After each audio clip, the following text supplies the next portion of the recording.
Hello, Voices of Wrestling listener. Dave Ryan here. Have you ever wondered to yourself how many hidden gems are hidden away inside the last years of World Championship Wrestling? Have you ever asked yourself how many tenuous gags can be made about the name Mike Enos? And have you ever thought about what it sounds like for two Irishmen to interpret a very chaotic company through its B show? The answers to all this and more are just a click away.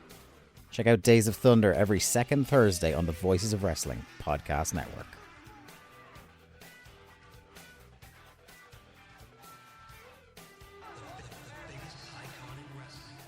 Hello, Voices of Wrestling Podcasting Network listeners. I am Jeff Hawkins, co-host of Shake Them Ropes, with a very special announcement. If it's been a while or you've never listened to us before, the original gang is back. Myself and Rob McCarran, back talking wrestling. We have no idea where this show's going to go, where we're going to keep any of the old bits or any of the old things in there. It's going to be a process. It's going to be a journey, and we'd like for you to come along with us.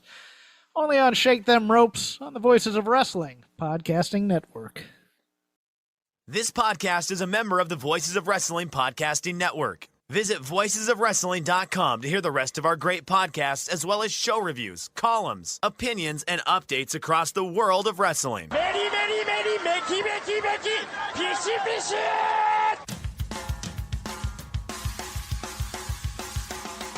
You are listening to the Flagship Podcast with your hosts, Joe Lanza. I'm on fire, Rich! You were on fire before, and I'm on fire now! And Rich Crage. Wonderful Christmas Time? Yes, it was on earlier today when I was driving home from work. It's the worst Christmas song that's ever been recorded. It might be the worst song ever recorded. Rhythmically, it's terrible. The lyrics are awful. It's just everything about that song. Legitimately the dirt. I mean, it might be the worst song ever created.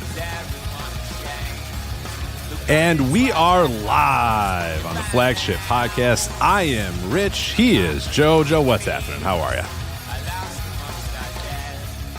I'm great. Yeah?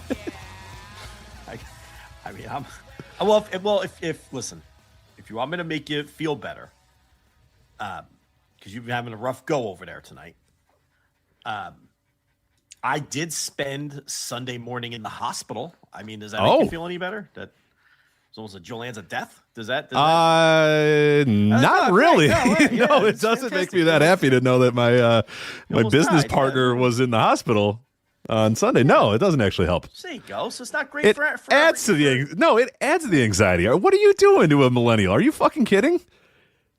That's such a Gen X thing to do, is say, hey, here's another terrible thing, so now you'll forget about your other terrible things. No, it's just adding on. It's just piling on top of the anxieties. Great. Oh, I thought you would be alleviated of your stress by knowing that I had some stress.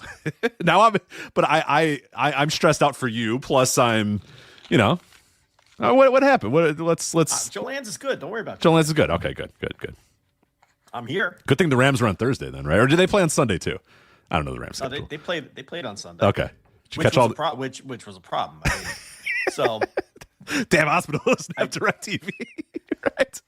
Can we get some red zone up in here? What's going on here? Well, I mean, it was a legitimate concern. I was doing that Flagship Plus in the middle of the night on Saturday, and my back was hurting. My lower back was hurting, and so I just chalked it up to the chair I was sitting in. I'm like, this fucking chair. Bad chair. Yeah. Sometimes my back hurts. Right. As you get to a certain age, and sometimes things just hurt, and you go, well, that just hurts today. Yeah. That's fine. Yeah. So it was just hurting more than it usually. Like usually by the end of this show, my back starts to hurt a little. Sure. Yeah. Sitting here for 4 hours, but it's starting to hurt. Although it hurt more than usual, and those Flagship Pluses were only like an hour, so I was like, this is weird, but it's probably just a chair. So I finish, and then I go to stand up to go to the bathroom, and I couldn't get up out of the chair.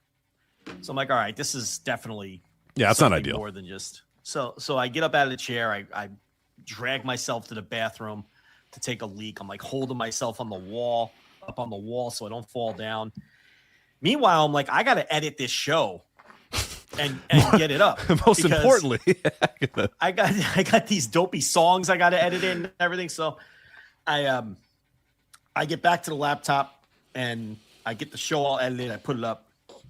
I get it all scheduled or whatever. I think I meant to schedule it, but I just posted it at like 3:00 in the morning or something because I wasn't thinking straight. Close enough. The back pain. So I get up the stairs and I'm like, I'm just going to chill out on maybe if I'm on the comfortable couch for a while, this back pain will subside. It had to be the chair. I'm still telling myself it was the chair. And pricing out new chairs and shit, thinking, it's time for me to get a new chair.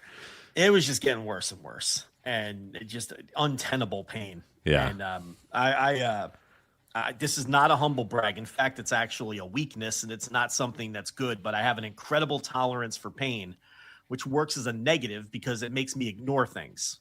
You see what I'm saying? Of course. I'll have pain, yeah. And I'll be like, fuck that. It'll go away. I'm a tough guy, and I'll just, and then a week later, it's 1,000 times worse than it would have been if I just dealt with it remember I say that x-ray of my tooth?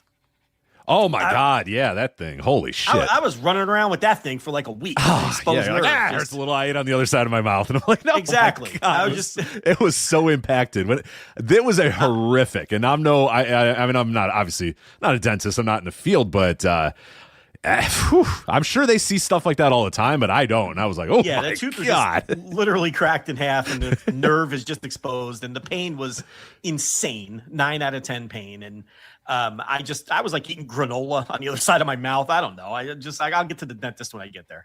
So anyway, so I figure I'll just ride it out, right? But it's getting worse and worse. So I attempted to go to bed, and I just couldn't find a position where I wasn't in 10 out of 10 pain.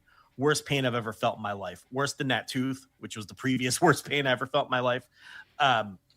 And Brittany's like, we gotta go. We gotta take you to the hospital right now. This could be anything. This could be, your appendix could have blown up. It could have been anything. Yeah. What's going on? And I was like, nah, let me just sleep. Let me sleep this off and see what it is. She's like, you're nuts. You can't do this. We gotta go. And I fought her. I won the fight. I went to sleep. So, attempted to go to sleep, but I couldn't. So I went back in the other room and I would sleep for like 10 minutes, and then the pain would wake me up. I'd go to the bathroom. It was just awful. So finally she's like, I'm not giving you a choice. My mother's on her way. She's going to get the kids, and you're going to the hospital. So takes me in, and I'm glad I waited it out though. Like, it ended up working out. I didn't die obviously because I'm here.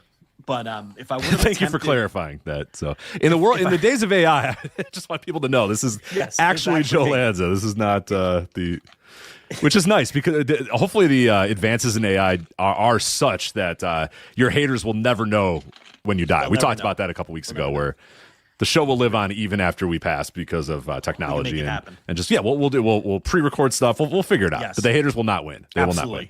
They'll never win. So after my feeble attempts at sleeping, the pain went from a 10 out of 10 to a 6 out of 10. If I would have attempted to get, I don't know if I would have been able to get into the car at the peak of the pain. That's how bad it was. Interesting. Okay. Or even sit up in the car. Sitting up was the worst. Attempting to sit up in the bed or a chair, I just felt like, this is it. Is my will in order because it's over? That's how bad it was. Get your affairs in order. Yeah, tell Britt to get the affairs in order. So now, have you ever had back spasms before, or is this? No, it wasn't bad. I'm going to tell you what. Well, I'm just letting you know. I'm just letting you know if you've ever had back spasms before, because not to my knowledge. No. Yeah. You would. It just feels like someone's stabbing you in the back. I used to get them a lot, and a couple of times it was very worrisome. And then when it kept happening, I was like, okay, this is just a thing that happens. But it just literally feels like someone's stabbing you in the back. Yours sounds a little worse than that, even. Well, I've been having progressive lower back pain, which I've been blaming on this chair. But now I know it wasn't. Okay. No. Well, it doesn't. Let's not leave the chair out of it. The chair might still suck. Two things could be true here. The chair might be sucked, but it's this progressive slow burn back pain, which I thought was just from this stupid chair. So anyway, finally get over there. And now it's, at this point, 10:30, 11 o'clock in the morning. And I'm thinking, Rams, Lions, 3:15. We got to move this along, whatever's going on. Because unless this is something that's going to kill me, I'm not missing that. So that's a big game. So it's bad enough that I'm thinking, man, I'm not going to be home for the early window, and so they take a look at me and they, they determine. Now at this point, here's what's funny. Now I'm skipping. The pain's gone completely. I mean completely. I'm skipping. I'm telling the doctor, I'm like, now I feel like I can go to the gym. Like, I don't know. Before, it was 10 out of 10 pain 5 hours ago, and now I don't feel anything. I could jump up and click my heels together. This is the weirdest thing, right? And he's like, I think you had a kidney stone.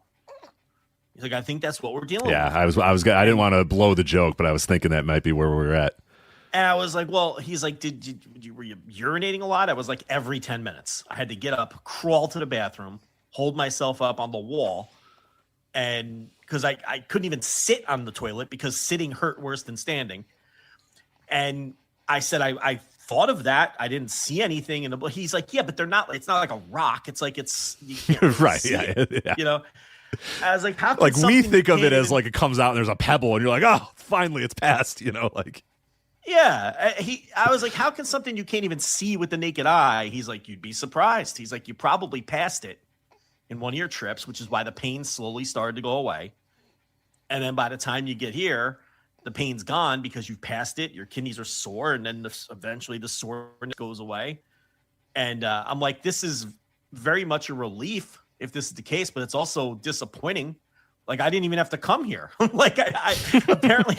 Do I still have to pay you, or am I good? Right? I'm like, apparently I passed the thing at whatever, 7, 8 o'clock in the morning, and the trip became unnecessary, but you want to go anyway because you don't know what the fuck's going on. Sure. You know? So that was the determination. And, you know, so that... I was home in time for the game, thankfully. I mean, you have some priorities here. But the other thing is, you know, my mother-in-law came and got the kids, and then she told us, yeah, well, she lives like 40 minutes away out in the sticks, and she's like, well, we'll meet you guys at about 8 o'clock at a midpoint so we can pass the kids back to you. And I was thinking about my father-in-law. He's a Cowboys fan, and they were playing the Vikings in the Sunday night football game. And I was like, no, you can't. Don't make this man miss his game. We got to make alternate plans here. Right. Cowboys are fighting for their playoff lives. We can't make this guy. And he's a big. This is the guy who goes to like high school football games and stuff. That's that guy, right? Yeah, like he loves Cowboys football. It's not like I like to watch the Cowboys just to kind of do something on a Sunday. Like he lives and dies Cowboys, right? What the hell? It's all he's got. Let the man watch his game. You know. So that annoyed me. So I was like, no, unacceptable. We got to make alternate plans for these kids because I want that man to be able to watch his, you know. And Brittany's like, he'll DVR it. I'm like, no, that's out of the question. Right. DVR it. What sports, is that? DVR sports. Get out of here. No, I will never. No, I can't do that. You can't DVR if you must, but it's not. It should never be an option unless it's the absolute last option, right? I am incapable of it personally. It's tough. It's tough to know that the game has happened and you're trying to watch it. I'm watching. I do that a lot. I'll DVR games or I'll DVR like races or whatever, and I'm like, all right, I'm gonna watch. And I never do. I watch it and I hate it and it's weird, and I just end up watching like I'll watch like 15 minutes, and then I just know it's already happened. I probably already know the result. It just all feels stupid, so I just usually turn it off. Then I'm just like, this is dumb. I'm incapable. If I know the score is out there, I have to see it. So we worked that out. We didn't have to disturb him either. I can tell you though, you hear about these kidney stones and you hear people say how That's bad it is. That's a fear I have for sure. It is not. I'm telling you right now, and I'm no pussy, Rich Craig. I walk around with teeth broken in half for a week and a half. Listen, I'm gonna tell you right now, it is worse than anything that's ever been described to you. When people talk about these things, it is worse than it can ever be described. It is, you feel like you're going to die. You think your kidneys, your appendix, and your liver all exploded at once. Yeah. The pain comes to the front of your body. Nothing works. You can't stand. You can't sit. You can't lay in any position. It feels like there's just daggers and knives being stabbed into all of your organs at the same time. You have to pee every 30 seconds, and it's painful. It is indescribable how much this hurts. I see people in the chat saying they describe it as the male version of giving labor.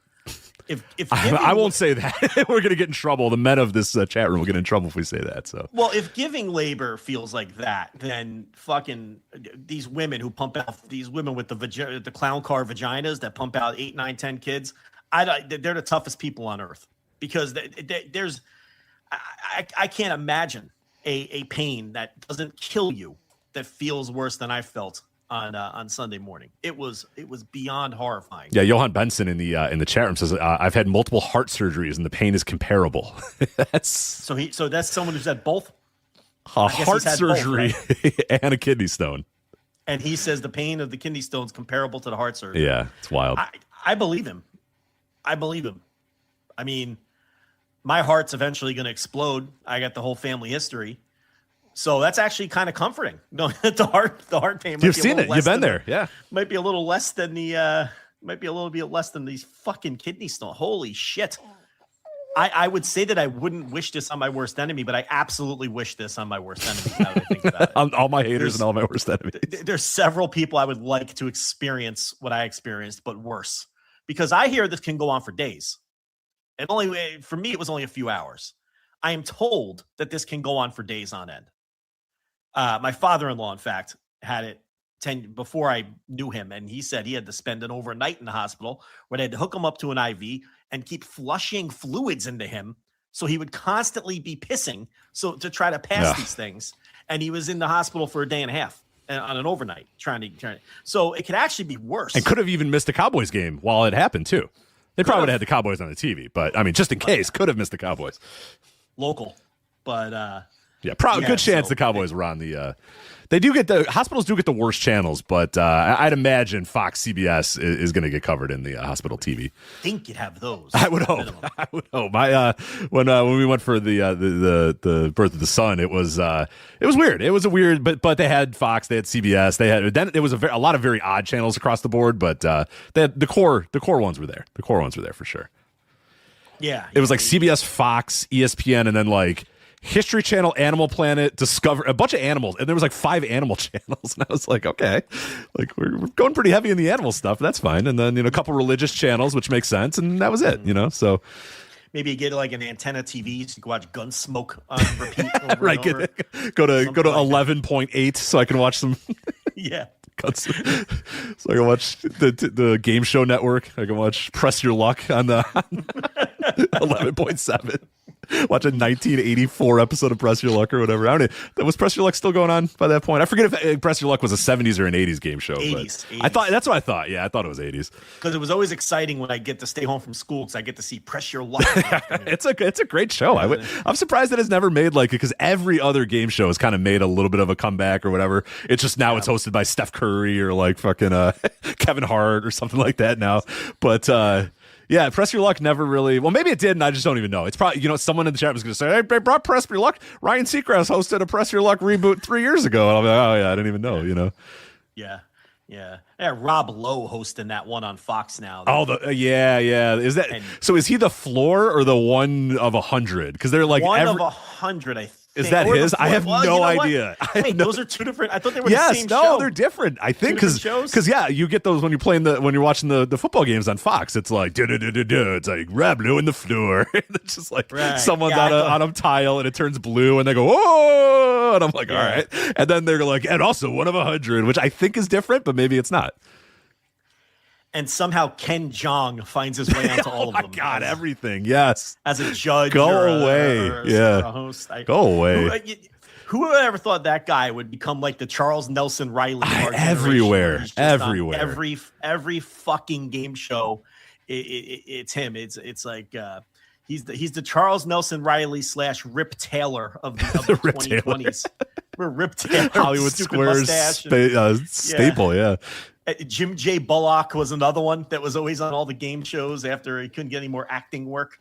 So we're told that there is a Press Your Luck reboot that's happening literally right now, and Elizabeth Banks hosts it. So there you go. Oh, well, there you go. You were owned once again, or hosted it. I don't know if it's still going on or whatever. So yeah. So not surprised at all that with the whammies, right? The fucking little fucking goblins or whatever the fuck they were. They all look like the Noid from the fucking. They're all the Noid. Yeah. I guess they're called whammies, right? I guess that's what they're called. Sure. No whammy, and then you press the button. Yeah. And for some reason, the lights would keep moving for a couple seconds. You're like, this is a work. Yeah, this is a whole lot of it. Because they pressed that button, but the lights. It was not going. Immediate. No, it was not immediate. And sometimes it would land on on one of the goblins. That was with that damn wheel, that freaking Price is Right wheel too. Feels like a work. It does feel like like it goes the extra tick. Yeah. You're on 00, but it goes the extra tick. Yeah, it does feel like. Why is there, the centripetal force had to have stopped. Why is it still Wheel going? of Fortune, same thing. Oh, yeah. That gimmicked wheel, you feel like it's all gimmicked. I thought when I was watching the game show that I was getting, turns out they're all like whatever the heck what was the controversial one? Had the documentary and everything about it. The one from 1,000 years ago. Yeah. I forget what. They made the movie too. Good movie. I just don't remember any aspect of it. Dude, it's called Quiz Show. It was called Quiz Show, but was that the name of the show? I know the movie was called Quiz Show, but I have no idea if the show was called Quiz Show. Maybe it was. Quiz Show was based on what the fuck? I'll tell you. All right, let's get this. Yeah, we are nothing. 21. There we go. Okay. All right. Well, did you see the British version of Who Wants to Be a Millionaire? There was already sounds terrible. Yeah. There was a guy who won the million, and it was so obvious because he had a guy he had a ringer in the crowd who he'd be like, "Oh, I quite think that the answer here is A," right? And if it was the right answer, or was he proper? He was a proper. He wasn't a Dockland. So if that was the right answer, he had a guy in the crowd that would go cough loudly. Oh, we got a Houston Rockets thing going here then, huh? So they went back and checked the tape, and it was so easy to decipher what was happening because every time he would mention the correct answer, that guy in the crowd would cough. Oh. So it was very simple to put it together. And the producers in real time That's dirty. had noticed some and so after they hesitated in giving him his money. Then they investigated and he ended up doing time. I think he ended up doing time if I'm not mistaken. So he had his wife and he had some other ringer in the crowd that would cough when he mentioned the right answer.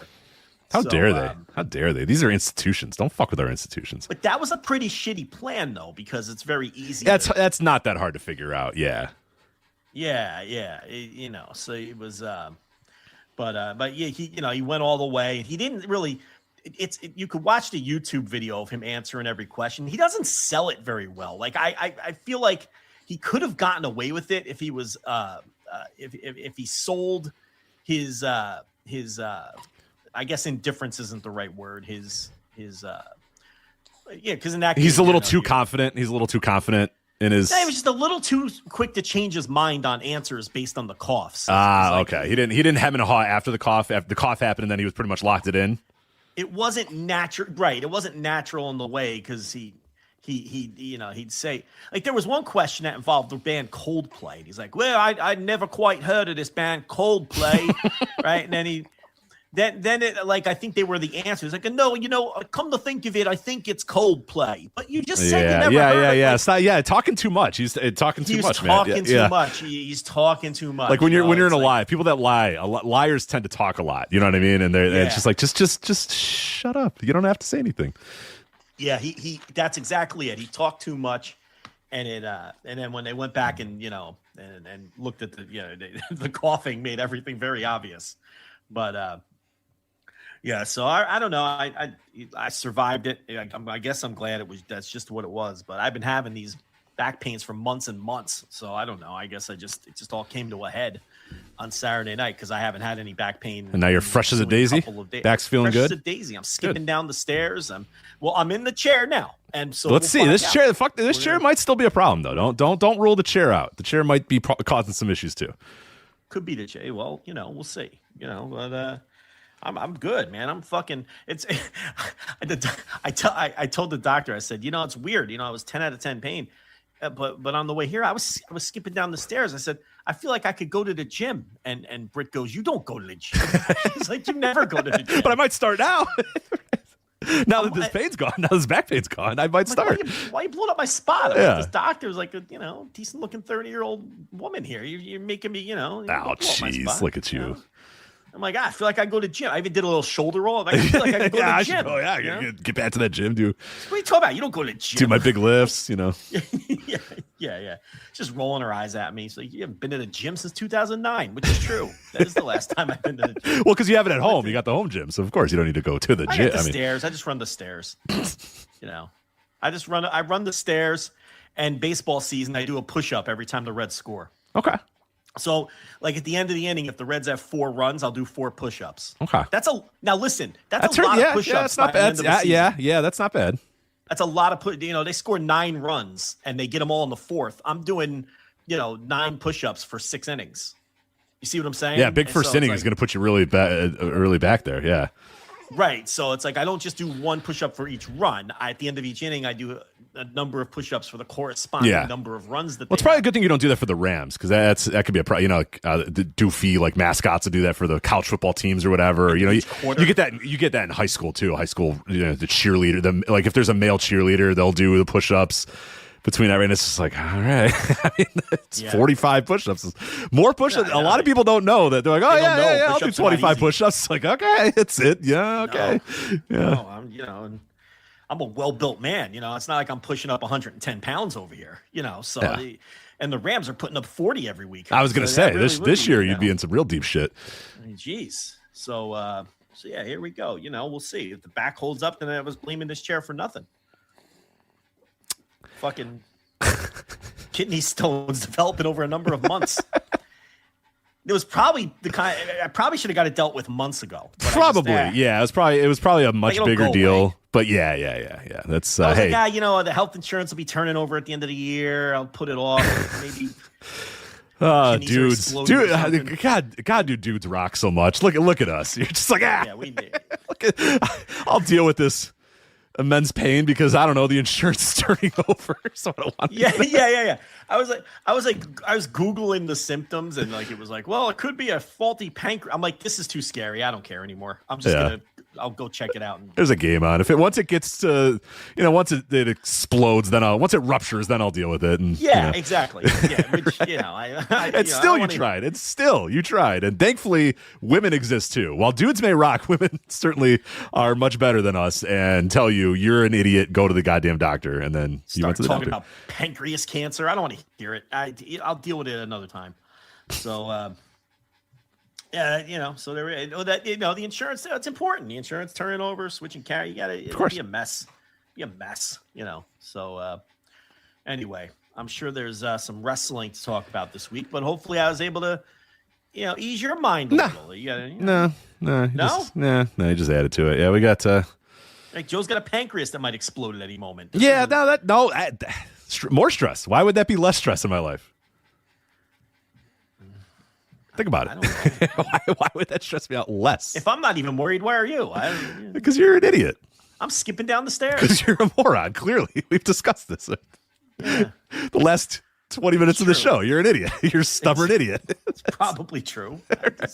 I figured if I went to sleep, I'd wake up and it'd be better. I don't know. Yeah, fresh as a daisy. And it was. And it did. And you're not wrong. You know what? I ended up being right. Dr. Lanza was right. Time would have healed it, and time did heal it. So time healed it. Time and 47 trips to the bathroom. Right, a very normal 47 trips to the bathroom on a given night. 47 trips to the bathroom, pissing my pants. All of that healed it. Yeah. But it worked. My strategy was an effective one. It was. And the fact is I could have saved the trip to the hospital. Yeah. Anyway. Well, we do have some wrestling to talk about, and what we're going to talk about right now, it was not on the run sheet, but some breaking news that just happened tonight on NXT. Which I hate when we have to do these Tuesday flagships because it ruins my NXT watching. I know it ruins your NXT watching. You and I both lock in on the CW every Tuesday night live. I guess I'll just have to do. We just talked about how DVR sports. It's kind of rough. DVR wrestling is not as bad, so I'll just have to succumb to DVRing NXT this week and watching it that way. But on NXT television, there was a Blake Monroe and Thea Hale match for the NXT North American Women's title, correct? That's the title that was on the line here, the North American Women's title. Okay. So they're doing a spot, and this you can probably find this pretty easily. It's all over the internet now. So they're doing some spot where it's kind of like I don't know what Thea was going for, but essentially Thea lays onto Mariah May. The referee walks on over, counts 1, counts 2, and counts 3. And Blake kind of sort of has her shoulder up in a way, not really. And the referee just goes and looks over and rings the bell, and time stands still. Thea Hale's got a weird look on her face. The referee's got a weird look on her face. The crowd's not making any noise. Vic Joseph's not making any noise. Booker T's not making any noise. Nobody is making noise, and nobody can quite figure out what the hell is going on. And eventually then the ring announcer, Mike Rome, I like how Vic Joseph throws Mike Rome under the bus and goes, they're all looking at Mike Rome for an answer of what's going on here. It's like, Mike Rome's probably like, I don't fucking know. What do you want me to do? And then, because the ring announcer just goes, well, the winner of this bout and new NXT Women's Champion, Thea Hale. And Thea Hale goes, what? What? I won? And the ref goes, it was 3. It was 3. You won. And all right. So what happened was, Joe, this was not supposed to happen. This was a mistaken title change here on NXT. Blake Monroe was supposed to kick out. The referee either just, I forget in that company if they let the referees know or if they still, well, we talked about this a couple of weeks ago where they oscillated, especially in Vince's era. They oscillated between call it like a shoot and don't call it like a shoot. Sometimes. I don't know what the current policy is right now under Paul Levesque or Shawn Michaels or whatever, but it looked like this man called it like a shoot. Or I don't know what the hell happened, but Thea Hale wins a title that she wasn't supposed to win, and it is so funny to watch things go wrong in the company that is so regimented and everything has to be exactly by the book, and the second something goes wrong, nobody knows what to do. Nobody. Crowd, wrestlers, referee, announcers, ring announcer, nobody knows what the fuck is going on. So you watched this as well. What was your reaction when you saw it all go down? Well, the ring announcer botched too, because the ring announcer announced her as the new NXT Women's Champion and not the NXT North American Women's Champion. So there were just botches all around.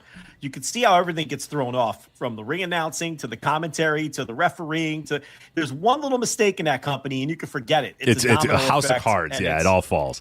It all collapses. Nobody knows what to do. It's like Anchorman when the fucking when the prompter goes out. The prompter goes out. It's forget it. So yeah, what a mess. And look, we're dealing with the NXT North American Women's Championship here. I mean, the domino effect of booking changes that have to occur now that Mariah May or Blake Monroe, whatever her name is, no longer. Blake Monroe sounds like a middle reliever for the Twins. Blake Monroe. It's just right? All right, we got a 5-3 game in the 7th. On comes Blake Monroe. He will face the middle of the Tigers order, He has 2 pitches. He's got a 99 to 101 mile per hour fastball and a 93 mile per hour slider, and that's it. He just comes out. Excuse me. He throws a sweeper. Oh, sir. a sweeper. Can I hold on a minute? Hold on. When did we start? When did this happen? When did the sweeper thing happen?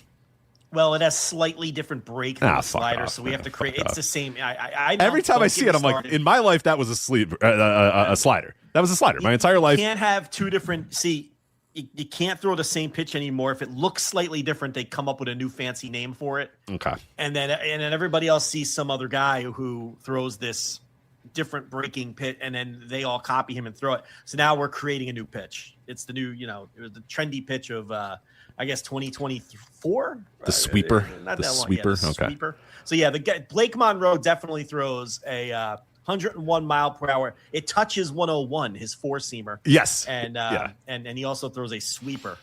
A wipeout sweeper. That's his put away. The Shermanator says Blake Monroe definitely has a retro mustache too. He's one of those guys with the big bushy mustache or whatever. And he's 23, but he has a mustache, so he looks 47. right. He's one of those guys. Right. He's got the Case Low thing going on. Hey, that man's 30 under 30 for Chicago radio. So congratulations, give Case Low some of those flowers. 30 under 30. I don't know if he's going to make our 30 under 30 Voices of Wrestling 30 under 30 for wrestlers, but I guess that one wouldn't apply to him. That was stupid. Why would he make the Voice of Wrestling one? He should make the radio one, and he did. So congratulations to the young boy Case Low, who was, as you said, 21 years old, but has the mustache that makes him look about 31. So, yeah. So what a fucking mess NXT is. But you see that we got to do the show on Tuesday, and we both missed it. We both missed the live because we would have been locked in. Of course. Tuesday nights. We might have done an instant. We might have been here anyway. Because I might have called you and said, Joe, did you see it? And you would say, Rich, of course I saw it. What do you think? I'm watching the NBA Cup? No, I'm locked in on NXT. I got it. Don't worry, pal. And I would say, well, we got to go live. I mean, we got to talk to everybody we can talk to, get to our NXT sources, get to the bottom of what happened. I mean, instant reaction live. Thea Hale, wins title in not a phantom title switch and an unexpected, unprepared for title switch. It could have been. Schedule's still clear for Evolve tomorrow on Tubi. So yes. You're all right. Yeah. I'm good. Did you know that the WWE ID talent is feuding with the WWE Performance Center talent? Oh, on okay. Evolve on Tubi right That now. sounds interesting. The only person that no, it's not. The only person that knows that is Griffin Peltier. Did he tell you, or did you know that on your own? Now I still follow Gabe Sapolsky on Twitter. So that's a bad. I'm up to date on I have muted Book It Gabe. Unfortunately, I hate to say it. I'm up to date on the Purple brand because I get all the retweets of the Purple brand from at Book It Gabe. So I know what's going on. But the thing with Evolve is like every time I watch the show, which I've watched it from time to time, the actual wrestling, the bell to bell is fine. It's similar to Level Up in that way. It's, one of those shows that it's like, it's kind of the problem is the skits and the backstage stuff and the interviews are so bad. They are multitudes times worse than NXT and multitudes times worse than main roster WWE. They are just the worst stuff. I don't know if you saw, but it was like this week. I'm sure Griffin posted this, so you could probably find it. But the frat, not the frat house. What the fuck is the name of the Swipe Right? Isn't that they're Swipe Right? The frat house is AEW's. Yeah. Which is another thing unto itself that AEW is very similar. But anyway, Swipe Right. They like just got done drinking. They had like a long night of drinking and they were hungover.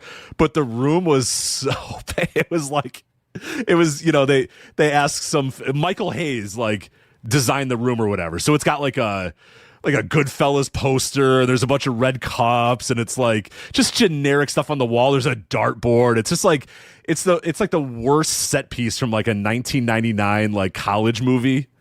You know what I mean? Mm-hmm. The intro montage of like some dumb college movie where the whole point of the movie is that there's some really hot girl, but she has glasses, but then they take the glasses off and the girl's actually really, really hot. And it's like, oh, we didn't know you were hot. It's like, she's very obviously hot. Like, what are we doing here? But that was the movie. That was 1,000 different movies in that era. But it would start with like a montage and they'd be in like college and they'd go to some guy's room or whatever. And they'd walk in and, you know what I mean? It'd be like a poster of, Pamela Anderson on the wall and a bunch of red Solo cups and a dartboard and underwear and clothes everywhere. And it's like, I just woke up, man. I'm so drunk from last night. Like that's what they had. And it's just, it's so bad. It's just like absolutely ridiculous. I hope it's really Pam Anderson still too. Right. I hope it's a Baywatch poster. It's Vita Guerrera. It's still Vita Guerrera. Yeah. Vita Guerrera. Stupid. Unbelievable. She really kickstarted the ass revolution in a way that, I mean, like J-Lo was obviously a huge part of it, but Vita really took that thing to another level. Yeah. Because that was her only gimmick, So good for her. Good for her. Yeah. FHM magazine. I hope she really is had FHM still going? Probably not. Yeah. She really had nothing else. She didn't have any discernible talent, right? No, nothing. She wasn't a musician. Nope. She didn't act. Nothing. She just had a gigantic ass. Yep. And it worked. And she's probably still living off the money. Probably. Yeah. I should check in on right. She's probably still working. Probably still doing well. So she's probably not even 40. She was probably very young. Yeah. Gotta be in her 40s. How old is Vita? Let's see. She's probably 42. Let's see here. 51. Oh, okay. 51 years old for right. Yeah. We are going on about 30 years. I was gonna say I was pretty young during the peak of Vita, but there you go. Yeah, so she was in a movie called National Lampoon's Dorm Days 2, which is just exactly what I described. Right. The Swipe Right thing, where it's just like just generic. There's a beer pong table and just red Solo, but there's not actually any beer. It's just red Solo cups. There's no bottles or anything. It's just because they don't want to obviously show any brands or whatever. So it's just like red Solo cups and a dartboard and like stuff that didn't actually exist. Nobody had a dartboard. Who had a fucking dartboard? Who has a dartboard? Right, who's playing darts? No. What are we in England? Yeah, right. Get out of here. There would be an Xbox. There would be an Xbox there with 4 controllers plugged in because there was a drunken game of Halo being played at some point during that night. Yes. Yeah, I agree with that. Vita Guerra, looking back, in the age of Brazilian butt lifts and just comically, cartoonishly large asses, would her ass even be considered big in 2025? No, not really. No, hers is like, you see that on a daily basis now. And that was her whole shtick.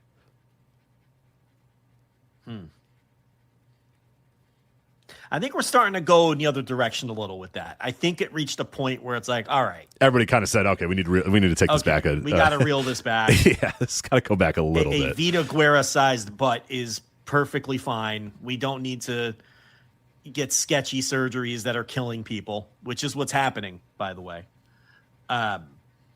So I think that's kind of circling back. I'm trying to Google her, but I can't tell if these pics are like from peak 1997 or if they're from like. Yeah, I think she has also joined the which is just a damning. You know what I mean? When that was the whole thing that she had, and I believe, so she's still. I don't know if this is a natural. I don't know if she's still natural, but yeah. Well, that's a shame. She didn't need to do anything. No, she didn't need to do anything. Well, you just said she had to compete. She had to compete with the. At 51, do you? With the Joneses. Probably not. I think you made your money at that point off of. I mean, I would have forgot she existed if you didn't bring her up. Come on, she was a staple. You know, it's like the butt, the woman famous for the big butt that was famous for 6 years is one that just that leaves your brain. That leaves your brain space after a while. You don't remember that one forever. Now, a random middle reliever from the Minnesota Twins, I remember all of those, but not the butt model. No, not the butt model. So anyway, that's if any news happens about Thea Hale's new NXT North American Women's title, we'll keep you abreast. So will they have her lose it on the Largo loop? Will they have her lose it next week? I'm guessing they run it back and have her lose. Yeah, she'll lose it next week or whatever. Yeah, I mean, WrestleMania season's coming. Right, they got big plans for Blake Monroe. So yeah, I'm sure Blake's going to come out and say, I was screwed last week or whatever, and then they'll do a rematch and she'll win. And he's a terrible promo. She's bad at everything. Yeah, we were so right about that. I'm waiting for our apologies on that. And listen, she had some good matches with Tony at the end. You can't deny that. Oh, for sure. No. My stance was, and we saw it when I always said, when Tony's gone, she stinks, because there was that brief period last year, right around this time of the year, where Tony was out, and it was Mariah May on her own, and that period was not good at all. Yeah, it was like, what happened? Like, is she good without Tony? And the answer is maybe not.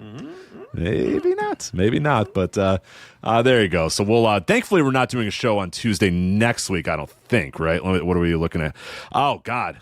Thursday's Christmas. Next week there's stuff going on next week. Uh-oh. So I don't know what, we're gonna have to discuss that one. Yeah. Turns out Christmas Day is Thursday, so that's gonna be tough. One of those years. That's gonna be tough, yeah. Yeah, that's a tricky one. Oh well. Your kid don't know what's going on. That's true. I mean, you're gonna get this kid gifts. No, kid. No, I told everybody buy him. He's on a strict nobody, because we already have a ton of shit. Everybody gave us stuff. We're the last people to have kids in all my friend group, so we just got. People were cleaning their attics out and giving them to me under the guise of, hey, I got something for you. You know what I mean? Yeah. And we'd open it. It was just a box filled to the brim of shit, because they were just like, all right, slide into this box and give it to Rich, let him figure it out. Right. So he's got everything he could possibly want. I told everybody, buy him investments, invest money in his name, buy me fucking medals, buy me savings bonds, crypto. If you want to buy me some crypto, fine, whatever. Just get something, not crypto, not a Fisher Price fucking zebra or whatever. We don't need any of that shit. Just get Fisher Price zebra. No, just something that's give me some money and we'll put it in a piggy bank for him. We'll put it in an account for him. We'll just do that, because he doesn't need more shit. He's got enough shit. I'd say I'll get him a crisp $50 U.S. savings bond. There you go. That will mature into being worth $50 in the year 2063. How about that? I'll never forget when, because my mom got a bunch of savings bonds. My aunts and uncles or whatever. When I was born, they're like, here you go. Here's a $300 savings we were bond. Babies. That was a big thing. Yeah. And then I remember when I cashed it in 2003 or something like that. And I remember being like, "Oh man, this has been maturing for 20 years." You're rubbing your hands together. Yeah, you're thinking about what kind of car you could buy. Yeah, like, and let's go. I mean, they were like $75 more. You know what I mean? It was like $375, and I'm like, "Oh man, what? What is this shit?" Fucking garbage investment. Yeah, $375. Great. Can you still get U.S. savings? I'm not sure. I don't know. I don't know if you could do that. I don't even know if you could. I mean, I guess you can. Okay. Buy once, earn interest for up to 30 years. Yeah, it's finally at face value. 30 years. When you're 41 years old. Yeah. Guaranteed to double in value. In 20 years. I don't know. Well, these are EE bonds. I don't know what that is. Yeah, I don't know. I had a bunch of those too from when I was born, and when I cashed them out when I was like 21, they were all worth face value. I was like, just what about. is this? I know, it's so disappointing. What is this? Because I was swagger walking into that bank thinking that they're gonna bring like the security guard over to like escort me out or whatever. They're like, oh man, he's got 5 savings bonds.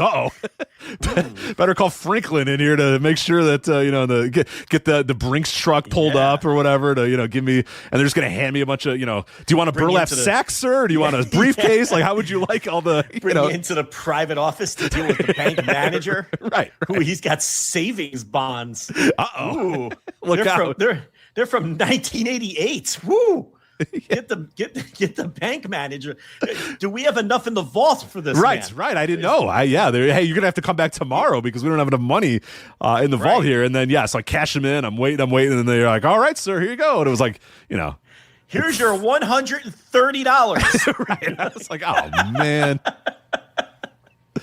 what a fucking bummer. Yeah. You're like, oh man, they're gonna have to give me a cashier's check because they're not gonna want to give me that kind of cash. Your mind's running wild, rubbing your hands together.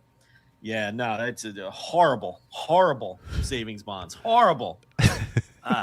God, and all those dopey 50-cent pieces I had when I was a kid. Yeah. They got me like these 50-cent coins. I'm like, that's just going to be 50 cents later. What are we it's not going to go up in value. It's not like a 1912 penny. It's from 1987. Like what do you think is going to happen by 2010? Like nothing's going to happen where bunch of $2 bills. I got a bunch of $2 bills too, which are worth $2 now. So yeah. Well, Brittany always brings home from the bank. Someone will probably not on purpose, but like movie money gets people attempt to deposit movie money sometimes, like a random $20 bill, but it'll be like a motion picture money. Oh. I don't know if you ever seen that. I don't think I have. No.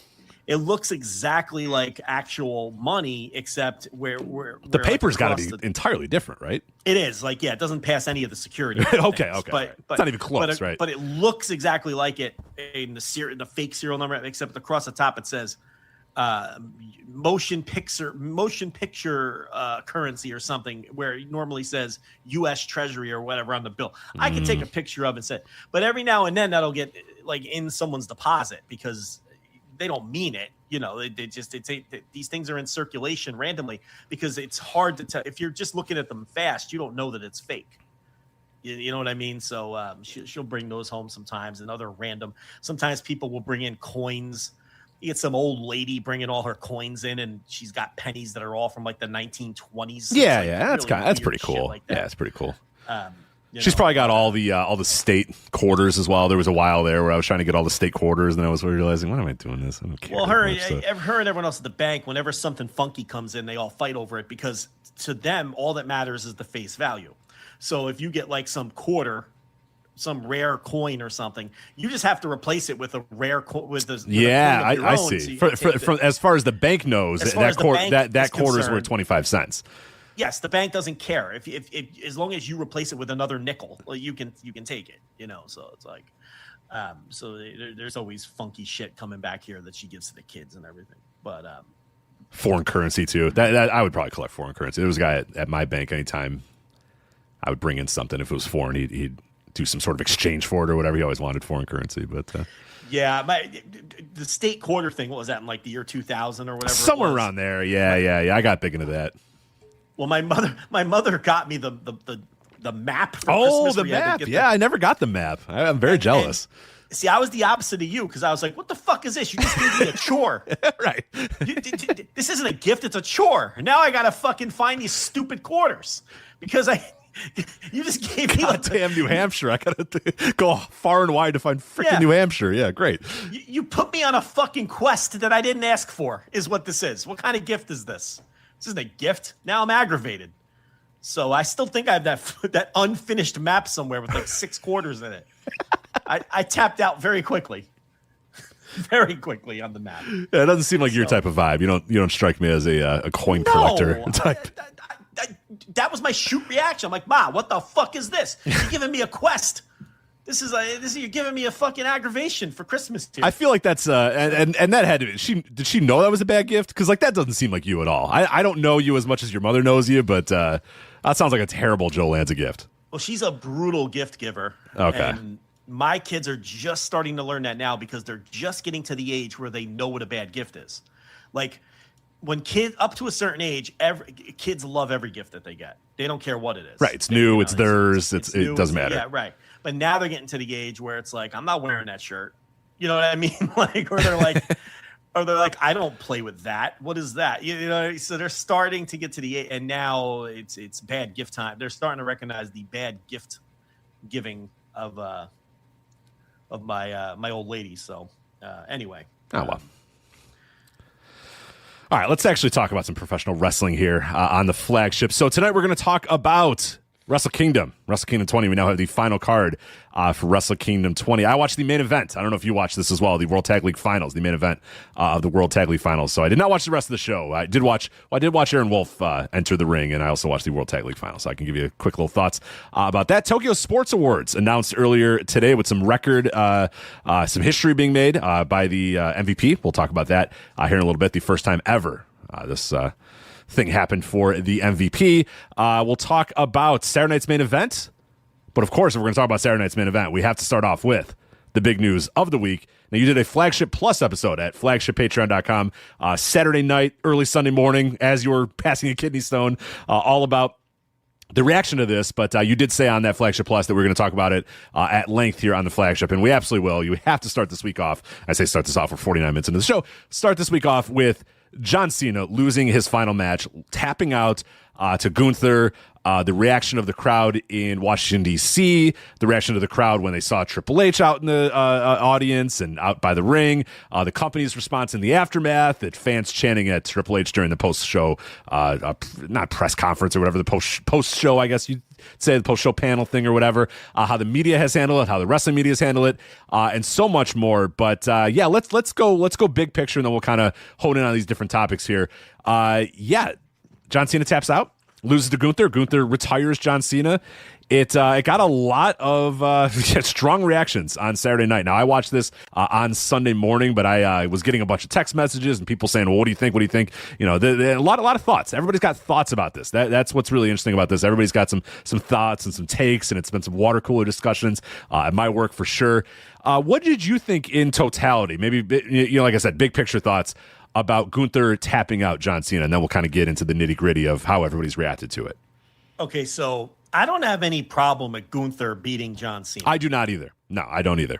I thought the match was actually really good. I liked the match a lot, and I love the finish. The match itself was very good. I thought the match itself was very good. I don't even have a problem with Gunther tapping out John Cena. So that's not my beef here. And I know there's been a lot of pushback on Saturday night from people saying, well, when you're retiring, when you do business the right way, you put somebody over, you lose. Well, see, I don't necessarily agree with that. I think these things are sort of case by case basis. There's a time for someone to retire and put somebody over in their last match. And there's also a time for when you're retiring to win in your last match. I think Sting is the most recent example of someone where that was the right decision for Sting to win his final match and go out on top. And I think historically, if people really look at it, I think these guys probably win their retirement matches more often than they lose them. Yeah, so it's been a weird thing this week where everyone's like, no, you always do this, and this is always the time-honored tradition. It's really not. It's not true. Yeah. But with that said, I don't mind that he lost. No. And I think here's the thing. The angle that I approach this from is, okay, why did the fans reject it? That's what's interesting to me. Yes. Okay. Not that he lost, but that the fans rejected it. And I think that the fans would have accepted him losing if WWE would have told a better story coming into the match. What you had here was Gunther winning a random tournament with a bunch of people that nobody really cares about. They dusted off Sheamus for this thing, who's never on TV. They brought back people like Dolph Ziggler and Woo Woo Woo Man. And, these are just cute. It's this cutesy little tournament that felt like it was put together at the last minute. They didn't tell a story over the course of a number of weeks or months or over the course of the year that Gunther had some kind of issue with John Cena. Okay. There was no build towards the match until Gunther won the tournament, right? If they had planted seeds all year long, or for a number of months, or even for a number of weeks leading up to the tournament, that Gunther was gunning to end John Cena's career, and they would have effectively told that story, I think the fans wouldn't have rejected the finish on Saturday. I would agree. Yeah, what's so weird about this too is Gunther, they kind of told the story of Gunther being an unbeatable monster years ago. Like 2 years ago, a year ago. This year was the exact opposite for Gunther, which is so weird about this entire thing is that Gunther's whole year is about losing. Gunther lost to Jey Uso, tapped out. I think he lost to, didn't he lose to Punk? Yeah, he lost to Punk. He had a year where he was just not around a lot and lost a lot after years of never losing and being dominant if you would have booked him in a dominant fashion over the course of the year, and if all along the way you would have had him sort of as this force hovering over John Cena, this menacing force, when I finally get you in the ring, John Cena, I'm gonna end you. Yeah, or just straight up saying whatever your final match is, I'm gonna be in it, and I'm gonna retire you. I'm gonna retire John Cena. The seeds and tell the story. And I feel like the reason the fans rejected the match is because Gunther just won this slapped together last minute tournament, right? And because the build was so short. What you were telling your fans was, okay, they're giving us a credible opponent for John Cena, okay? But this is someone that John's going to beat. And it's the perfect opponent for his last match because he's he's a guy that can beat John down. We can get Super Cena. We can get the 5 moves of doom. We can get the big comeback. And Gunther's almost the perfect opponent for that. So I think what happened was the fans were expecting a party. They were expecting John Cena to win his final match over this guy who hasn't really been pushed very hard over the course of the year, in a match that wasn't built other than the guy winning a tournament. So they just figured, oh, well, this is great. We're going to go to John Cena's final match, and it's going to be a party, and he's going to win, and they're going to hit the and we're all going to fucking sing and dance, and and that's that. Whereas if you would have built this over the course of a number of weeks, months, or even the entire year. But we all know that Cena's final year was poorly done from start to finish. They didn't have any of this shit. They didn't have any long-term planning. No, they had no plan. But had they done this and planted seeds for this, I think those fans would have been fine with it because they would have accepted that as the story. Gunther said he was going to take this guy out, and he did what he said he was going to do, right? And they would understand from a kayfabe standpoint that John Cena was putting the guy over on the way out. But the way that this played out, it just seemed like John Cena was losing to some random guy that he had no association with, feud with, anything. No feud, nothing established ahead of time. Nothing established 2 years ago, nothing established 3 years ago, nothing established 3 months ago, 4 months ago, 5 months ago, 2 months ago. Nothing. Yes, just a guy who won a dopey thrown together tournament that we all looked around and said, that's how you're determining John Cena's last opponent, which was so funny because by the summer, Dave Meltzer was one of the first people to be like, it's going to be Gunther is going to face John Cena in his final match. And that's sort of, everybody was kind of like, oh yeah, that'd be a good opponent. Like I don't think there was a whole lot of pushback on the fact that there wasn't pushback but there also wasn't this idea of, oh, that's going to be a big defining moment. Right. But I'm saying like from that point in the summer, if they said, if it was, they made it clear after SummerSlam, okay, Gunther is now gunning for John Cena, and however it's going to come to it, and then maybe you can have Gunther say, I'm going to be in John Cena's final match. I'm going to be in John Cena's final match or whatever. And then you still do this dopey throwing together tournament, but Gunther's been saying for 2 months ahead of the time, I'm going to win this fucking tournament and I'm going to tap this guy out and he's going to retire.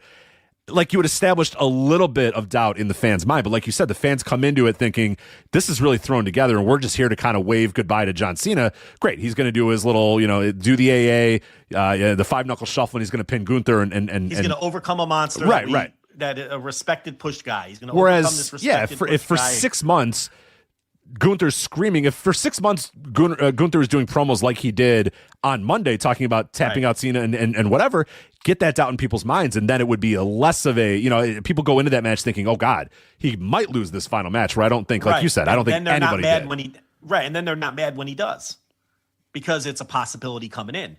They didn't even see it as a possibility coming in here. It was a surprise in all the wrong ways. Yeah.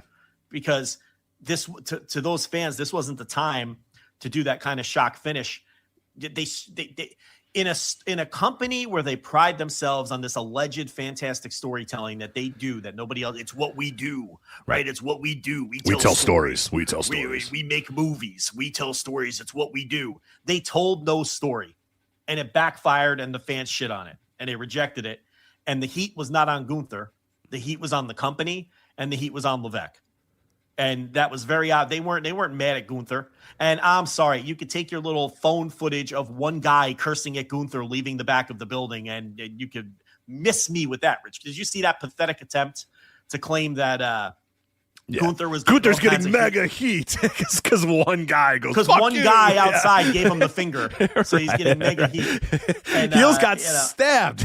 Bobby Heenan got fucking stabbed. Security had to lead him out. Security leads everybody out of the building. What are we doing? Yeah. But anyway.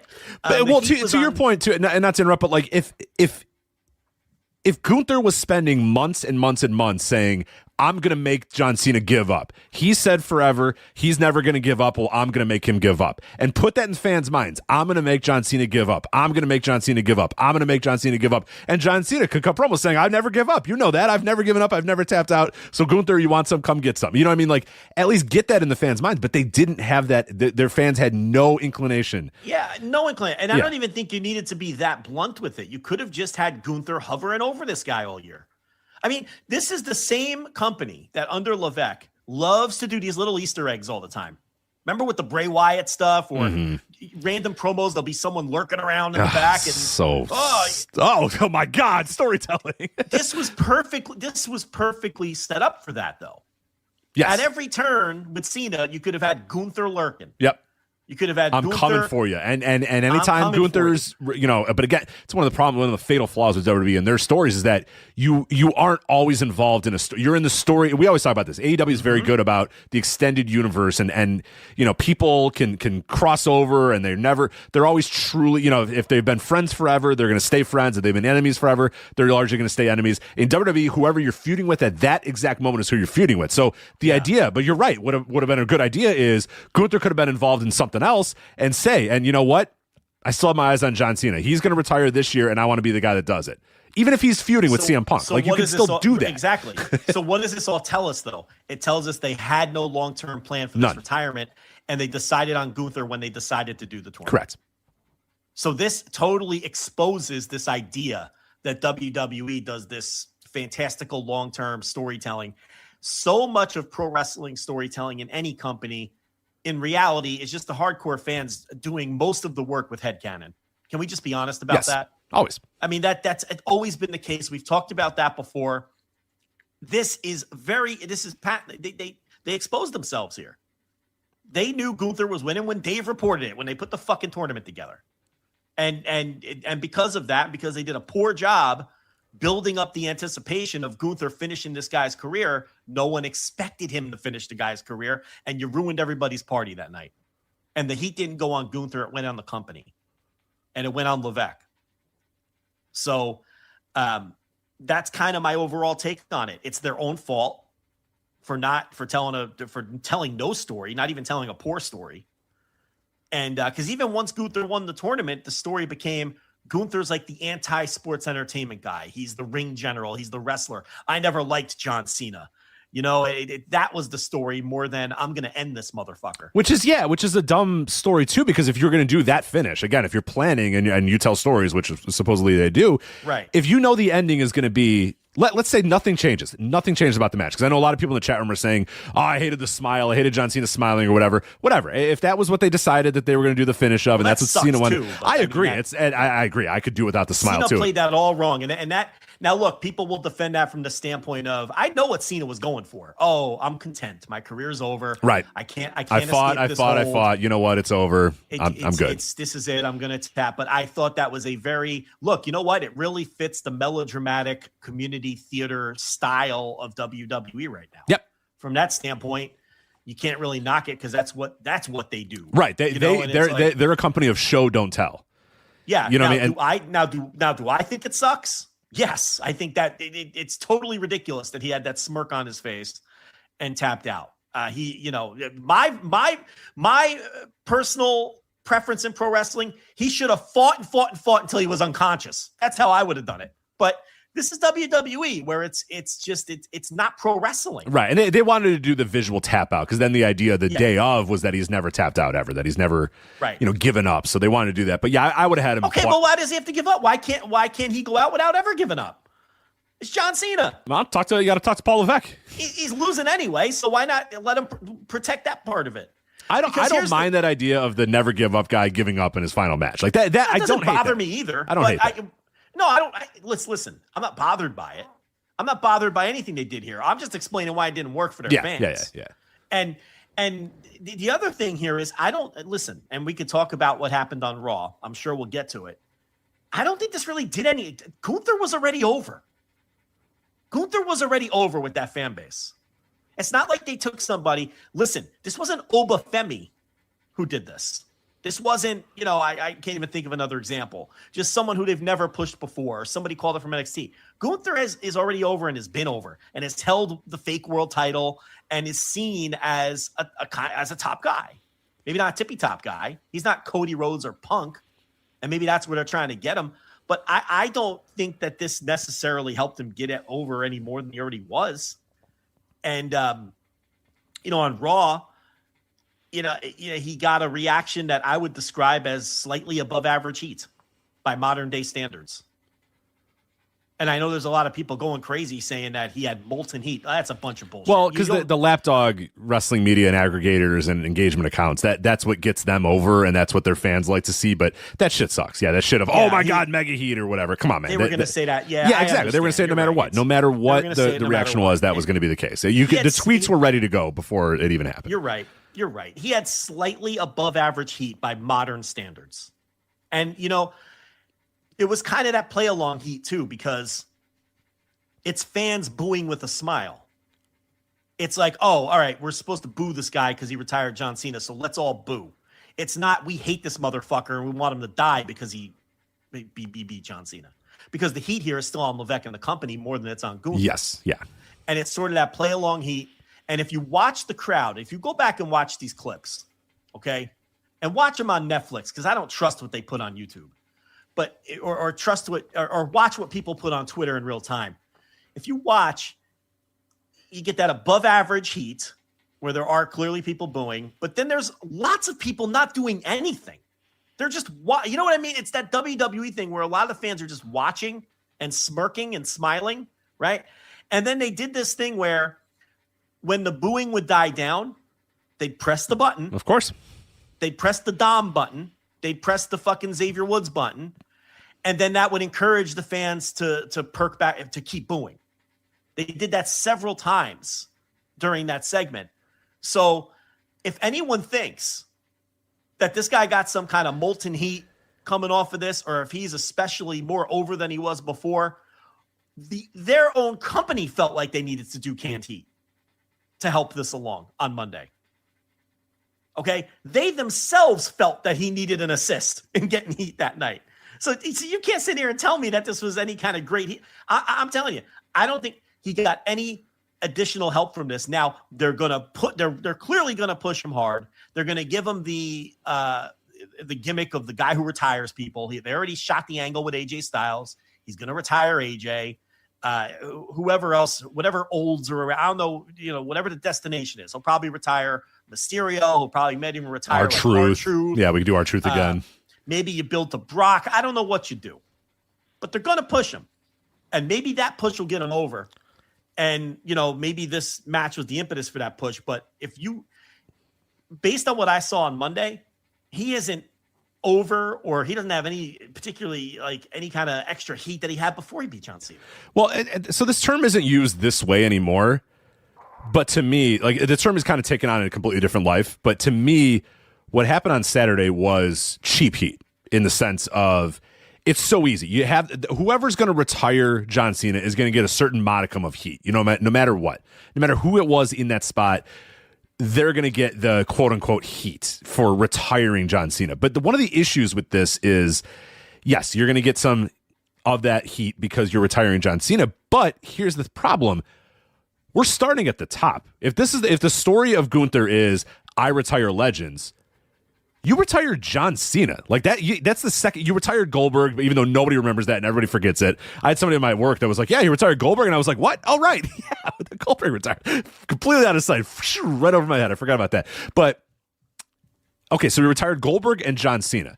That's the story. Now he's going to retire AJ Styles and R-Truth. Who fucking cares? Like, he already... Well, okay. Well, we know he's doing AJ. Yeah. I'm just saying, but AJ doesn't, in the pantheon, AJ doesn't fucking matter. You just retired John Cena. Like, that's the final boss. Yeah. I agree. It's almost starting with the biggest possible target. Which, again, is the cheap heat aspect that I'm talking about, where you just immediately say, all right, yeah, boom, here he is. He's the legend killer. He's retired guys or whatever. The other problem, too, is Paul Levesque and WWE offer absolutely, or deserve absolutely no benefit of the doubt here. Because, yes, is the story going to be that Gunther's going to retire other legends? Yes, we know that's probably what's going to happen. We already saw the AJ thing. We already saw that. They deserve no benefit of the doubt there because he just retired in that company's canon, their greatest of all time, their absolute top legend, their top one of one, because Hulk Hogan's erased from their history, so John Cena's the number one guy. He retired that guy. And the story they told fucking sucked. And the story they told was non-existent. The story they told was bad. And Paul Levesque has not stuck the landing on pretty much any story that company has had for a long time.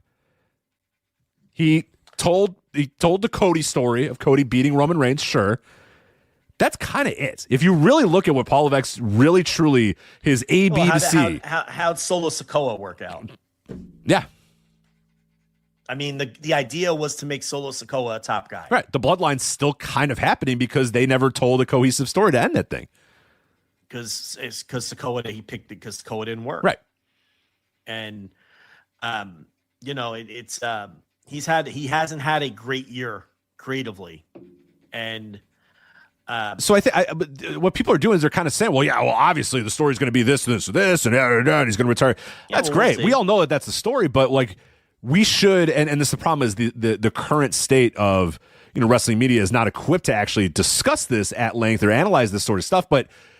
We shouldn't give them the benefit of the doubt that that's the story and that's how it's going to play out and we'll just have to wait and see. And what they don't deserve wait and see because they had a chance. They knew that John Cena was retiring on this date a year ago, and they had all year to figure out how this guy was going to make a plan and book backwards. They're one of one. Their top guy, their top legend, their GOAT. They said it 1,000 times on fucking Saturday. Their GOAT. Their greatest of all time. They had a year to figure out who was going to retire and how they were going to retire the GOAT. And they came up with was a month before Gunther's going to win a tournament, and then the day of, we're going to decide the whole story is that John Cena's never given up, and then he's going to give up. You see what I'm saying? It should have been planned for a year. Right. So it's like, yeah, I'm glad that the idea is going to be that Gunther's going to retire all these guys, but like, we're in prove it to me mode. I think Paul Levesque, I mean, for whatever, and that is going to be what's fascinating to me is do their fans, you and I, obviously, we've had our qualms and our nitpicks of Paul Levesque's booking going back to NXT. The same thing happened in NXT for a while. The honeymoon period kind of ended at NXT. Are their fans going to truly, and the lapdog media, is that lapdog media and their fans, are they going to truly look at this and analyze this now and say, okay, this was a massive, massive misstep by this guy. And now we need to be a little more, because they have been since day one that Paul Levesque's come into power here and hired all the people that Vince fired and started telling quote unquote more cohesive stories. And there was wrestling on the shows or whatever. They have been 100% bought in that this guy is a genius, that he understands booking, and that Vince would change things all the time, but Paul doesn't change things, and Paul's got long-term thinking and long-term planning, and he knows the right guys to push, and he's a good people person, and people like him, and yada, yada. Are they still going to be bought in 100%? Now, on Saturday, you might think no, because on Saturday, that crowd was not. That crowd knew you booked this, and this is so funny about modern fans. That crowd knew on Saturday, you're the guy that booked this, and that fucking sucked. So we're going to tell you it fucking sucked, which was really interesting to see because that WWE crowd has not existed in a very long time. That is old. That's an old school WWE crowd right there that says, no. Well, the heat is not on the heel. The heat is on you, motherfucker, because you booked this shit. Vince McMahon. Well, Yeah, well, Levesque has had a couple of bumpy bumps in the road this year when it regards to that. Yeah. R-Truth was another example of it. He's got all the heat is still on him for R-Truth. Everyone knows it's Nick Khan that brought R-Truth back, not Levesque. And there's other examples this year where I think Levesque no longer has that total complete buy-in from that fan base. And, that was the reaction that they gave him that night. And they chanted AEW at him. They chanted, "We want Vince" at him. And then the biggest tell that I think they understand this is the next day, the WWE PR put out all that bullshit of, you see these reports. Oh, Levesque was smiling in the back when all part of the show. All part of the show. Did you enjoy the show? All part of the show. And Levesque was pleased with everything. Please don't put in your news. Please don't put in your dirt sheets that Paul Levesque is mad.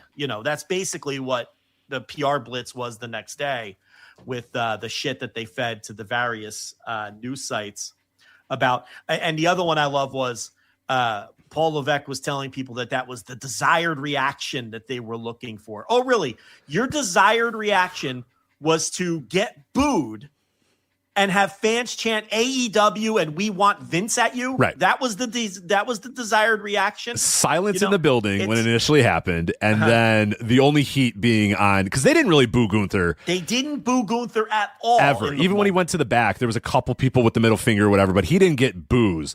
The biggest boos of the night were for Paul Levesque walking out there yet again, and he was all over that fucking show. My God. I couldn't believe that dude did the voiceover. Stephanie's there the whole time. It's like, my God, could you guys have any fucking shame? The PR blasts the next day with these reports that Levesque was not mad. Please don't report that I'm mad. Happy in fact. we're so transparent. This is exactly what I wanted. It's so transparent, and why they would put that out. So thank God we have Dave Meltzer. Dave Meltzer to the rescue, who said, and I quote, "Even though WWE may say something different publicly, they were blindsided by that reaction to Gunther beating John Cena. Yeah. The idea that we did it, knew it was going to get heat, it's just the price we pay. Like when they're all chanting at Triple H and he's going, I thought it would be louder. That was a defense mechanism. I don't want to say there was no discussion of a reaction, but I was told that there was no discussion of a reaction," end quote. And that's why Dave is still so vital. Because he cuts through all that nonsense. I'm sure he got fed the same fucking BS about how, he had a smile on his face. This is exactly what he was expecting. He wasn't bothered by being booed. For a fact Levesque was bothered by being booed. I thought it'd be louder. I thought you guys would be louder. It's such a Paul Levesque defense mechanism shield. He is the world's most fragile man with the most fragile ego.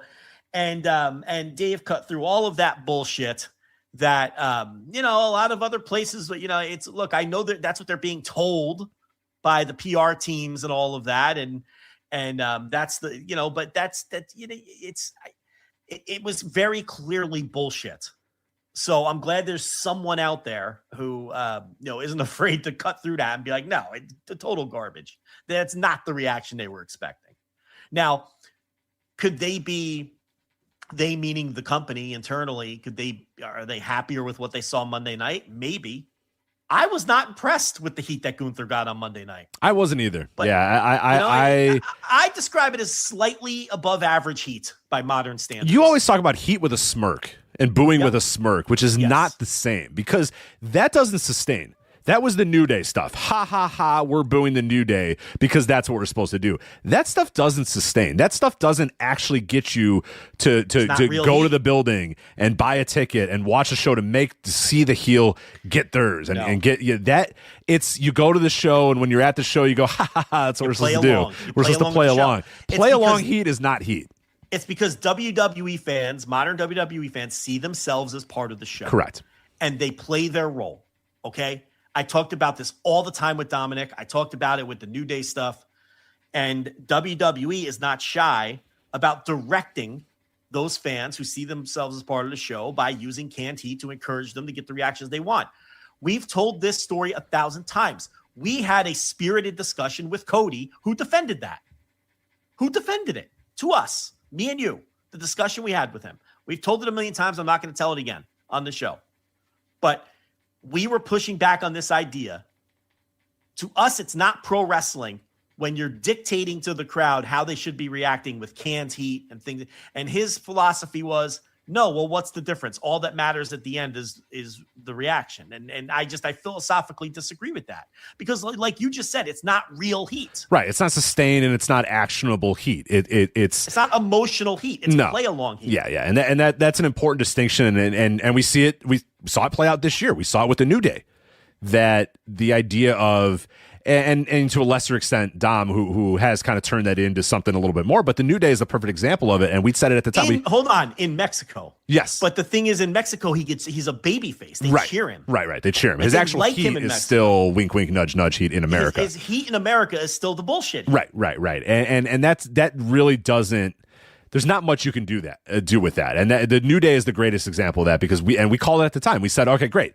They're on Raw, and it's the greatest heel turn of all time, and that's all the lapdog media is just loving it. And, oh, my God, what incredible heat. Oh, my God. But we said, is it real? Does it actually matter? Are people going to care beyond? And in that case, is it literally real? Right. In that case, it wasn't literally real. But, again. And you could hear him doing the same thing in that Gunther segment. Exactly. And as soon as the fans die down, you hear that cascading, rolling, booing come back. And if you look at the fans, no one is reacting any stronger than they were 5 seconds earlier. So what is that noise? It's fake. It's fake.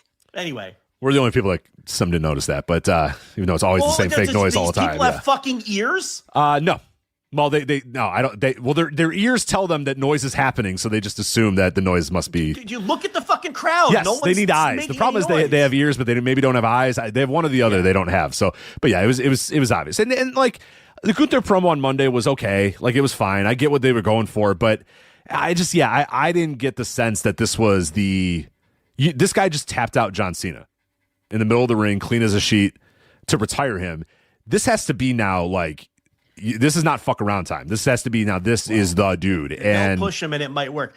Here's the thing: if they would have done it the way we said and told a months-long story, Gunther would have real heat right now. He would have gotten real heat on Monday.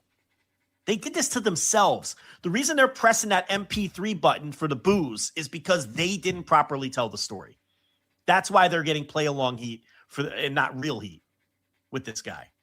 You can even see when they scan the crowd, when he's getting booed and they scan the crowd, the people are smiling with their two thumbs down and smirking. It's that bullshit. We're just part of the show heat. Yeah, and that happened Saturday too. I don't know if you noticed, but they were doing the thing where they cut to, because the one Undertaker guy, when Undertaker's streak ended, the Undertaker, bug-eyed guy or whatever, now everybody goes for the, we have to go for the bug-eyed guy shot or whatever, Miz Girl, the classic Miz Girl thing. So what they're doing is they're going to the crowd to get the people that are, their hands are on their head or they have the stunned look or whatever.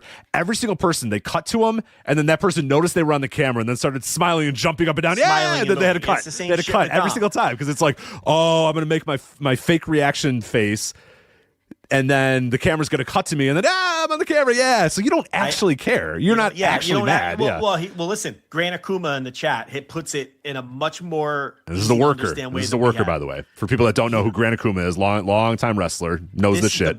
This is the best way to say what we've been trying to say about this. He says they're not manipulating people into thinking and therefore reacting the way they want to. They've merely convinced the crowd to play along. They're not working anyone. Yeah. And that's the best way to put it. That's it. They're not manipulating the emotion. They're just convincing the crowd, listen, we boo this guy now. As opposed to the crowd feeling emotion and wanting to boo the guy and to hate the guy. And that's really the essence of it. And listen, WWE fans like this shit. They like that they're part of the show. They like to play along. See, there's going to be people who listen to this segment and they're going to think we're nuts. But see, we're approaching this from the standpoint of pro wrestling. And we're pro wrestling fans. And we know what real heat sounds like. We know what molten heat sounds like. And we haven't heard good, real molten heat in WWE in a long time. It's play along heat. But does it matter? They buy the tickets. They go to play along. They go to sing the songs. It's just a different kind of product. Yeah. And it's decidedly not for me. It's why I can never emotionally invest in this slop.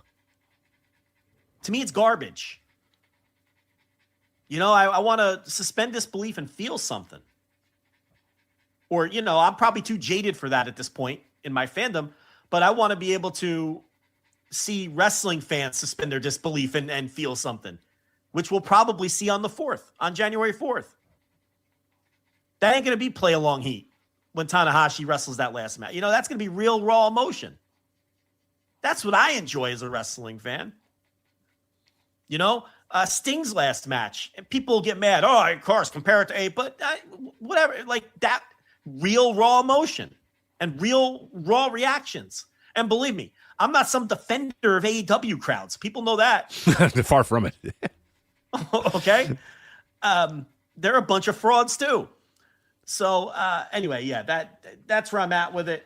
And now we'll push Gunther as a guy who retires the legends, and I'm sure they'll go all the way with but look, in modern wrestling, when you decide to push someone, unless they're a complete and total nothing flop like Solo Sikoa, where you can't continue on. Yeah, and Gunther's really good, so I'm sure they're going to make the most of it.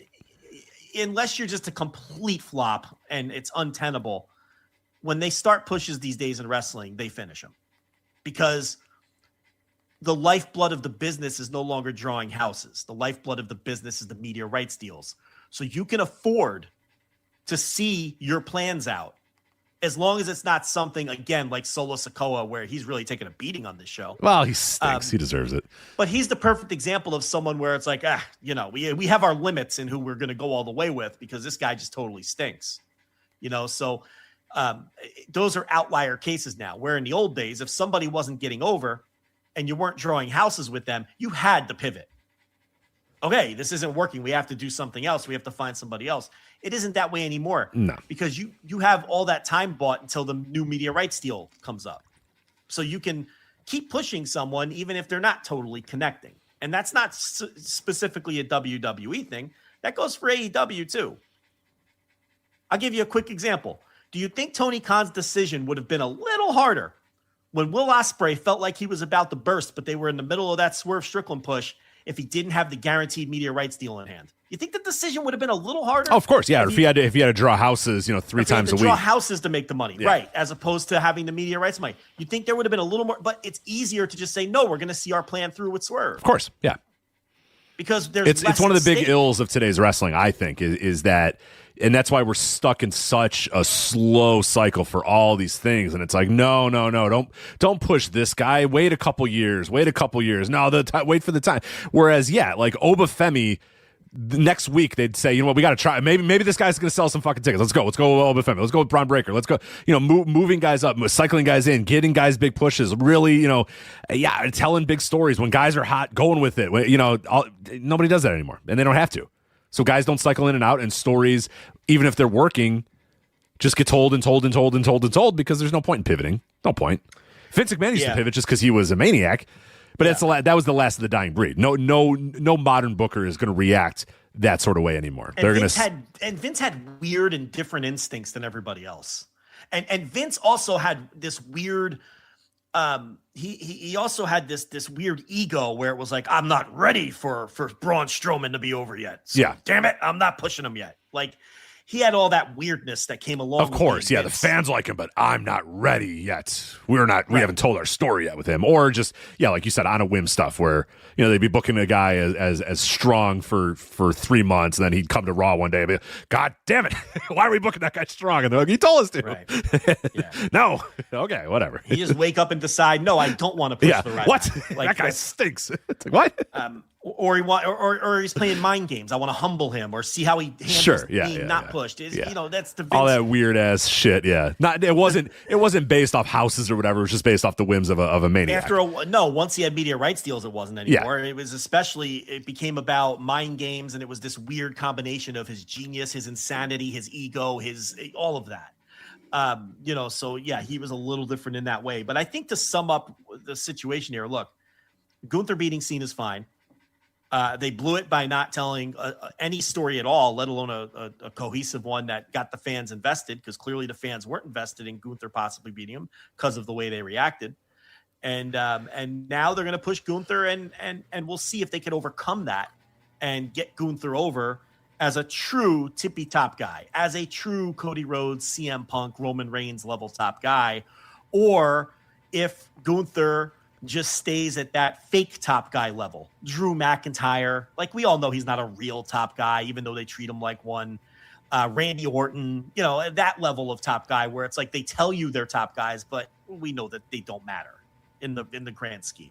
Yeah, and they haven't nice really support pieces, but they don't really matter. Yeah, what's interesting too is, and this would be totally uncharted waters for WWE now, especially in the Paul Levesque era, is in the last 5 years or whatever we want to 4 years, whatever you say the Paul Levesque era is, the champions they've had have been guys that can do media, that look the part. You know what I mean? It's basically been Roman Reigns and Cody have been the guys that have been your tippy top guys, the guys you could put up. And then to a lesser extent, John Cena, who's been obviously, you're able to put him on any media you need to or whatever.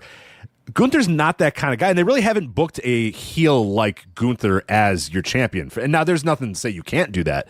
And I mean as your real top guy. People are going to say, he was the champion for 400 days. No, the real, not the fake title. The fake world not title. The fake title. The real fucking title. The one that they actually care about. Main eventing WrestleMania. Not the thing not that thing that's really what the Intercontinental title used to be. Correct. Right. Because that's where he's been, and that doesn't count. But like, and by the way, I don't mean to cut you off. No, how ridiculous is it that in this company you have to have CM Punk and Cody come in and give both of their world titles to John Cena because we can't just have one world champion and be normal. We can't just be normal and have one fucking world champion. We have to have a world title and then a fake world title in this fucked up weird ass bullshit company. I thought that post thing was so awkward, and I thought Cena patting him on the head. Yeah, I thought Cena felt embarrassed too by it. I think when those guys gave him that title and were like, "Yeah, hold the titles up," and he's like, "I'm not the," John Cena's not really a human. He's got no human emotions anymore.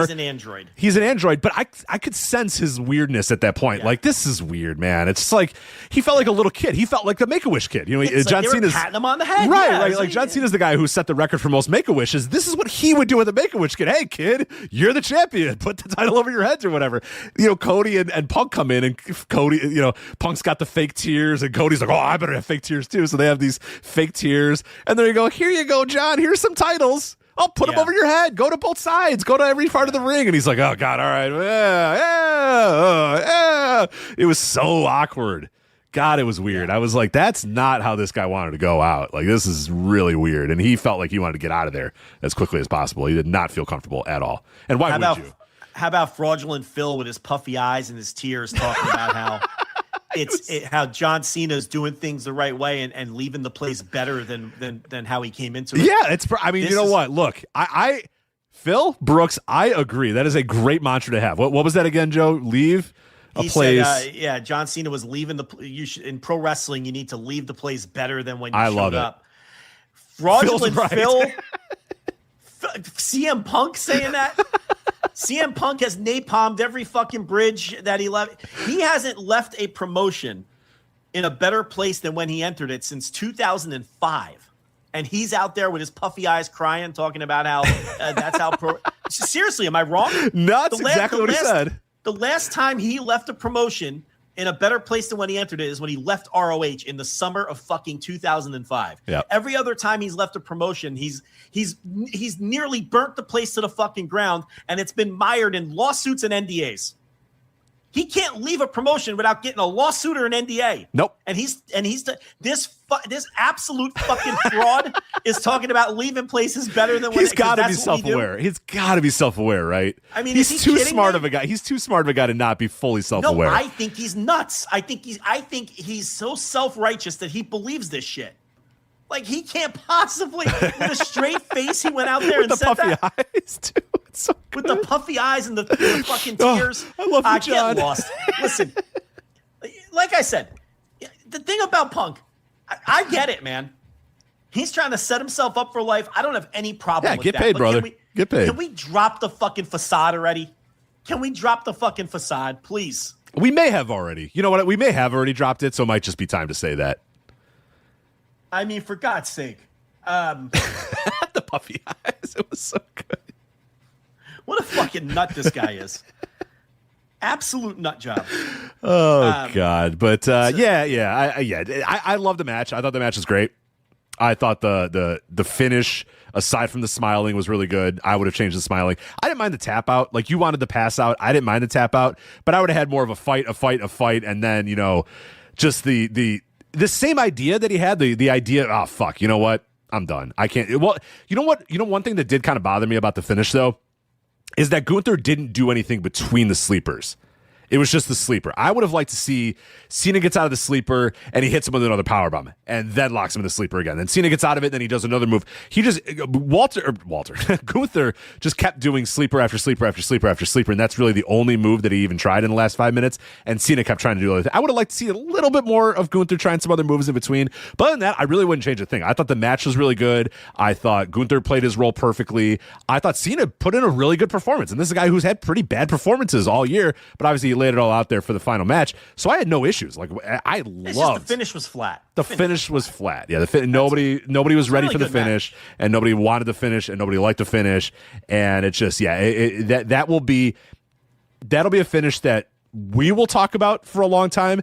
But I don't know that. Like I said, my disappointment is I don't think the current state of wrestling media is in a place to analyze that finish in any way, because that we should still be talking about that, and people will not. In 2 weeks, people are just going to be moving on to the next thing, because that's what it's all about. It's about jingling the keys and the goldfish brains that you always talk about. So it's not going to matter. Something else will happen. Austin Theory is the masked man. That's our new thing that we're going to worry about for this week, and then something else will happen next week, and something else will happen next week, and next week, and next week, and next week, and nobody will really go back and analyze. Hey, look, you retired one of the great, your GOAT.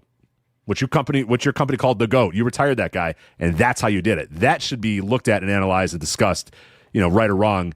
And I just don't know that it will be, because that's just we're not equipped to do that right now. The current state of wrestling media is just not equipped to do that. Yeah, well, I mean, look, you have one portion of the wrestling media that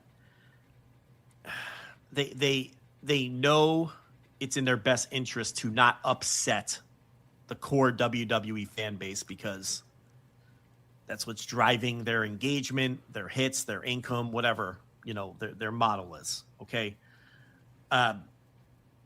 So, and then you have another portion of the wrestling media, which is the grifter class, that, you know, your Bully Rays and your Eric Bischoffs, who are just going to put over anything WWE does for similar reasons. They want to ingratiate themselves to the WWE fans.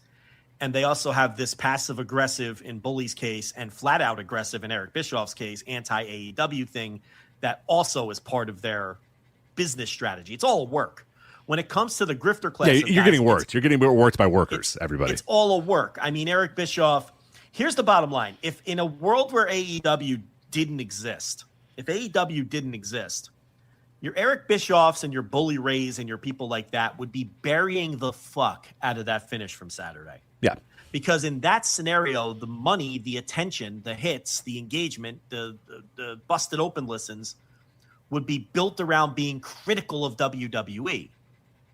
Just like it was before AEW existed. Right. They do the nostalgia, because that's what Cornette used to do. Is Cornette would say, "This shit sucks. What we did here in the '80s," and you know, that's what he would. And Bischoff would harken back to, on Nitro, this is what we did and it worked. And Bully would say, on ECW we did this and that's what worked. They would be nostalgia guys as opposed to. Yeah, they'd be talking about how they didn't tell a story and they got what they asked for with the fans rejecting it. But they're working. These guys are working. Okay. Eric Bischoff called the finish chess, flat out chess. What's he even talking about? What was the chess move here? It was a poorly built. There was no build. Bully Ray compared it to Star Wars. Yes. With Obi-Wan Kenobi being killed by Darth Vader. When that's such a horrible analogy, who is John Cena's understudy who's coming for Gunther now? There isn't one. They're not telling the story that Bully compared it to. Right. I listened to, unfortunately, I listened to Bustin' Open a little bit on Monday night, or Monday during the day, just to kind of get an idea. I like to know how the other half lives, Joe. And Bully was insistent that he, you know, like you said, he always talks about the story, and he doesn't elaborate on what the story is. He just says, it was a story, bro. They told a story from beginning to middle. There was some bumps in the middle and the end. They told a story from the beginning, the middle, the end. What story did they tell? They didn't tell any story. What? There wasn't one. They told the story of a guy who's retiring and then he retired. Is that the line? The line is they said a man will retire at some point. Okay, the man will retire in December, and then the man retired in December. Is that the story? Because that's not a story. That's just a thing that happened. It's a fucking work. right.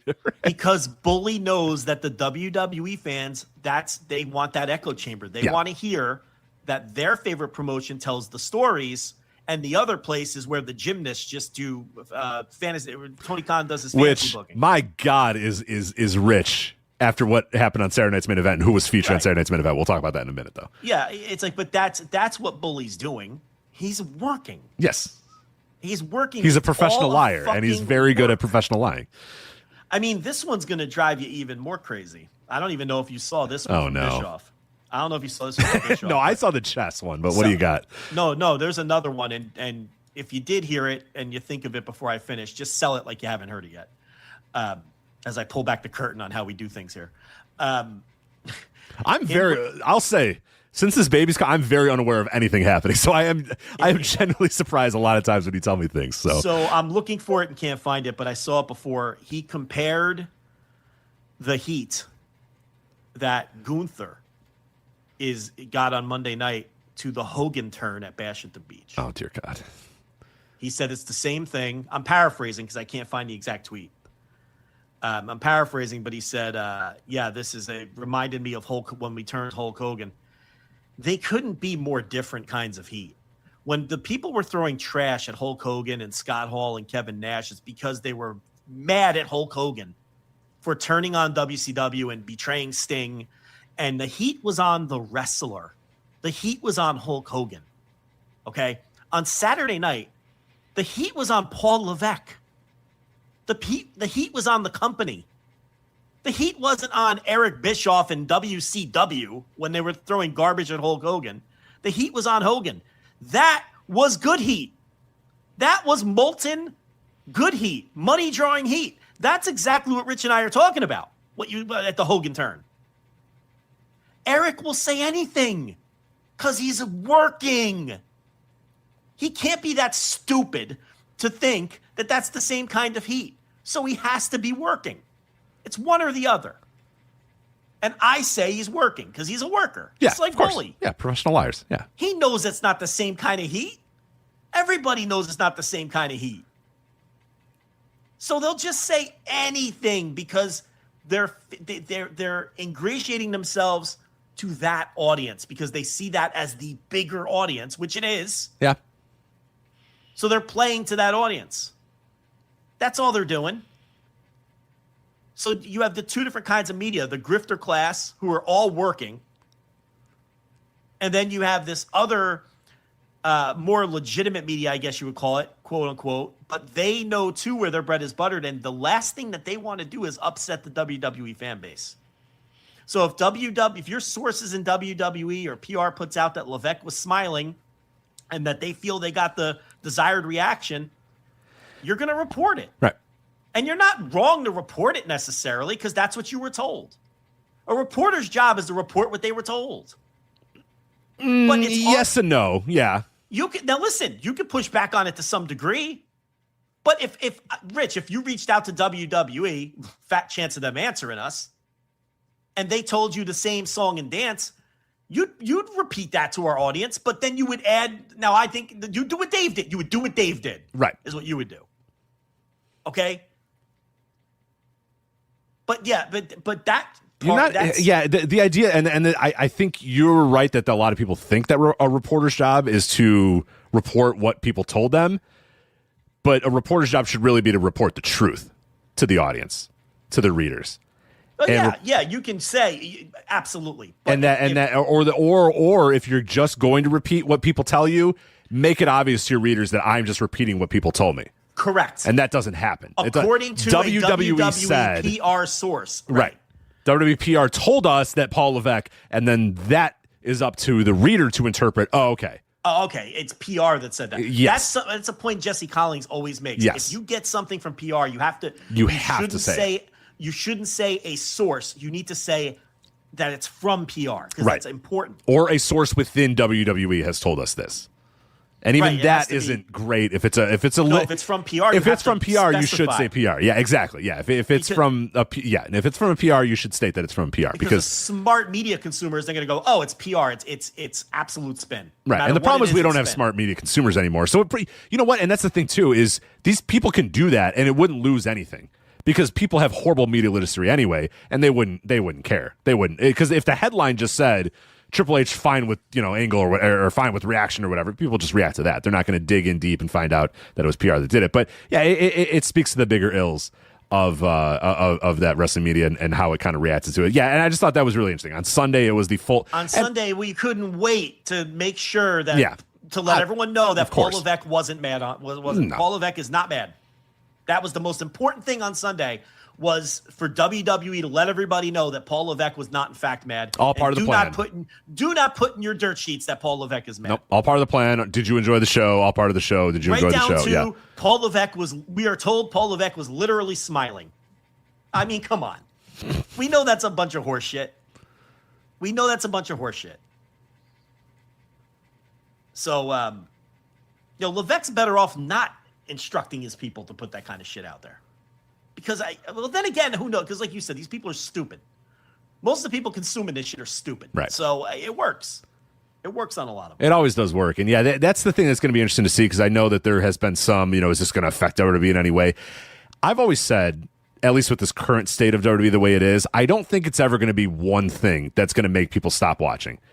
Those days are kind of done.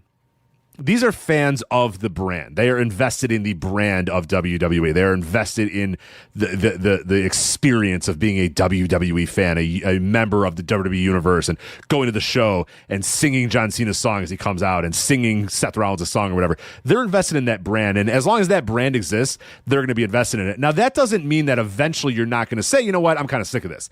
But it's not going to be one thing. It's not going to be a storyline. It's going to be access. That's going to be where people fall off. I got to subscribe on ESPN. I got to subscribe on Netflix. That sort of stuff is going to lose some people. And it's going to be attrition. It's going to be time. You know what I mean? It's going to, that is going to be, eventually people will just find other hobbies, but it's not going to happen overnight. It's not going to be, because I know a lot of people are saying, how is this going to affect things? I really don't think a bunch of fans are going to say, well, we're done now. Oh, that's it. I paid $5,000 for my ticket. I'm never going again. Screw that company. I'm never watching it ever again. That might have existed in another generation. I don't think the current state of WWE fans are that way because, like you said, they're playing along. They're all part of the show. Now, what's really interesting to me, and what's really, and you brought this up too, and I wanted to touch on this before we moved on, is the idea of the heat being on Paul Levesque and the company and the heat not being on Gunther. In another generation, and he'll never do this for a lot of reasons that we just talked about, in another generation, and particularly if Vince was still in charge, Paul Levesque becomes an on-screen character after this story, right? He realizes, okay, the heat's on me. I got to transfer that heat on screen to you. And if that means I got to be an authority figure or whatever, I'll do it. Now, I'm not asking for, Jesus Christ, I'm not asking for an authority figure on wrestling TV shows ever again. But if we were doing this in the way that, in another era, another generation, and if a different person was in charge, and I'll get to that in a second, Paul Levesque would be on TV as the, yeah, goddamn right, I did it, type of thing, to lean into that a little bit and then try to transfer that heat on screen to Gunther because he's got the heat on him right now, not necessarily on Gunther. The problem is, though, is Paul Levesque is so obsessed with, and rightfully so, and for good reason, very obsessed with his perception to that crowd. And what that crowd thinks about him is the anti-Vince, the not Vince, the good guy. Vince is the bad guy. Bad man gone. You're the good guy. You tell good stories. You tell pro wrestling. You don't change things on a dime. You're not, under investigation for sexual assault. You're not whatever multitude of things that people had against Vince McMahon. He's the anti-Vince. And if he comes out there and starts playing a heel character and leans into it, that anti-Vince cult of personality stuff goes away. So he'll never do that. Not only that, you're right about that, and that's why they won't do it. But I do think this could be another log on the fire of the fan. And if the fan base ever does totally turn on Levesque, they're fucked, and that's the kind of thing that could turn this thing back around. Yeah, and that's the danger. That's the danger of losing that sort of goodwill with the fan base where you can do no wrong and they'll overlook the things because they're no longer overlooking the flaws of Levesque. In fact, they're hyper focusing to the point where they're chanting AEW at him when they're unhappy with him. And this is dangerous for them, I think. That's the rub of building the company around this one. I was going to say cult of personality, but we just talked about Punk, but you get the idea. Like they've done. Oh, I just said that. No, he's got to call. No, and that's a correct term for Paul because he has not in the same, and it's not always the same way. The way that Vince had a cult of personality is very different than the way that Paul has a cult of personality. But Paul's cult of personality is, I'm the anti-Vince. I'm the good guy. I tell good stories. I do what you, the fans, want me to do. Vince did the opposite. He was antagonistic to you. Yeah. I'm the opposite. I come out and I tell you, I'm part of you. I'm part of the universe. Right, we're all in this together. We're all in the show together. And that's eroding. Then, now, forever together at the start of every fucking show. It makes you sick. You want to puke. But yeah, you're right. It's starting to get chipped away. And what I'm saying is, that's a dangerous proposition for them. It is. And that's why they're so quick on Sunday morning to want to let everybody know that he's not mad. And that's exactly what the reaction he wanted. That's why he's so quick to go on the post show and say, "Oh, I thought you'd be louder." It's bullshit. It's bullshit. So it's something to keep an eye on for the coming year, because I thought this was the first year of the Levesque reign where we really started to see some real erosion of that goodwill. Fans have. And there's two really good articles. Suit Williams wrote one on Sunday morning that's up at voicesofwrestling.com. I'll link both in the show notes. And then Jessica Collings wrote one this morning or this afternoon about it as well, both with the same thoughts that this Suit was a little more direct in that the honeymoon period for Paul Levesque is over. And Jesse was more just like, hey, this 2025 has not been good for Paul Levesque in a multitude of different ways. And he was riding high in 2023 and 2024. The guy could do no wrong. And he knew it. And that's why he would start every show literally in the spotlight. A spotlight would be on him. And as he would say, "Are you ready?" And he would end every show with a press conference and be up there on the post-show pressers and be in front of the crowds and be visible and be on the voiceovers and all that sort of stuff. And that's, as you said, is getting a little less and less these days. And I think that the worm's turning a little bit. The worm is turning a little bit. And the fans turning on Vince and rejecting his creative and losing faith in Vince is part of what left the door open for AEW to even be a thing. I mean, is AEW even here today if Vince retained the faith and goodwill of the fans through all of those years? Oh, God, no. It's not. I mean, that's what opened the door. It was a confluence of events, the right guy with the right amount of money, with the right connections, and the right available stars at the time, with the Elite, Chris Jericho, and Mox and everything else. But it was also because fans had finally completely lost faith in Vince McMahon, and he didn't have their goodwill anymore, and they were looking for something else. AEW exists because of what might be starting with Paul Levesque.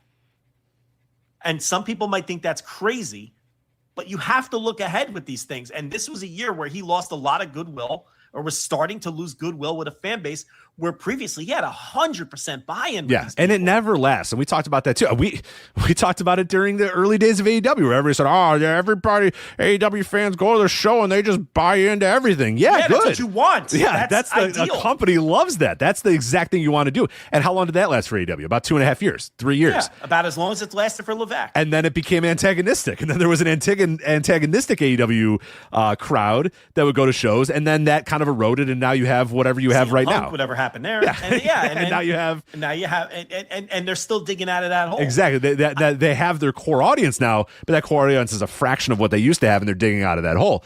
And WWE in the Paul Levesque era got that 100% buy-in that you want, and that's great, and that's exactly where you want to be. That the fans trust you with 100% certainty that you are going to do the right thing. Whatever the right thing is going to be, you're going to do what we want, and you're going to do it right, and you're going to push the right people, and you're going to do the right thing.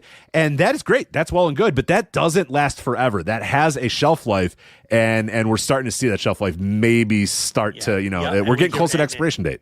Yeah, that's right. And we can wrap it up with this. It's like I said on Flagship Plus. I don't know whether this is a turning point or not.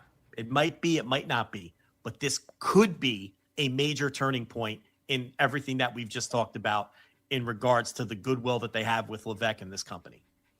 This finish, the reaction to it, this could be a turn. Look, We might look back in a year and they might be hotter than ever, and we were wrong. Or we might look back in a year and say, yeah, that really was the start. Levesque is in rough shape. Nick Khan's thinking about replacing him, or man, business just keeps going down. There's a possibility that this was the biggest log of that fire yet, because there's been a few this year. There has. Definitely. Let's talk about the rest of the Saturday Night's Main Event show here real quick. So obviously the John Cena Gunther match, we talked about it. We both loved it.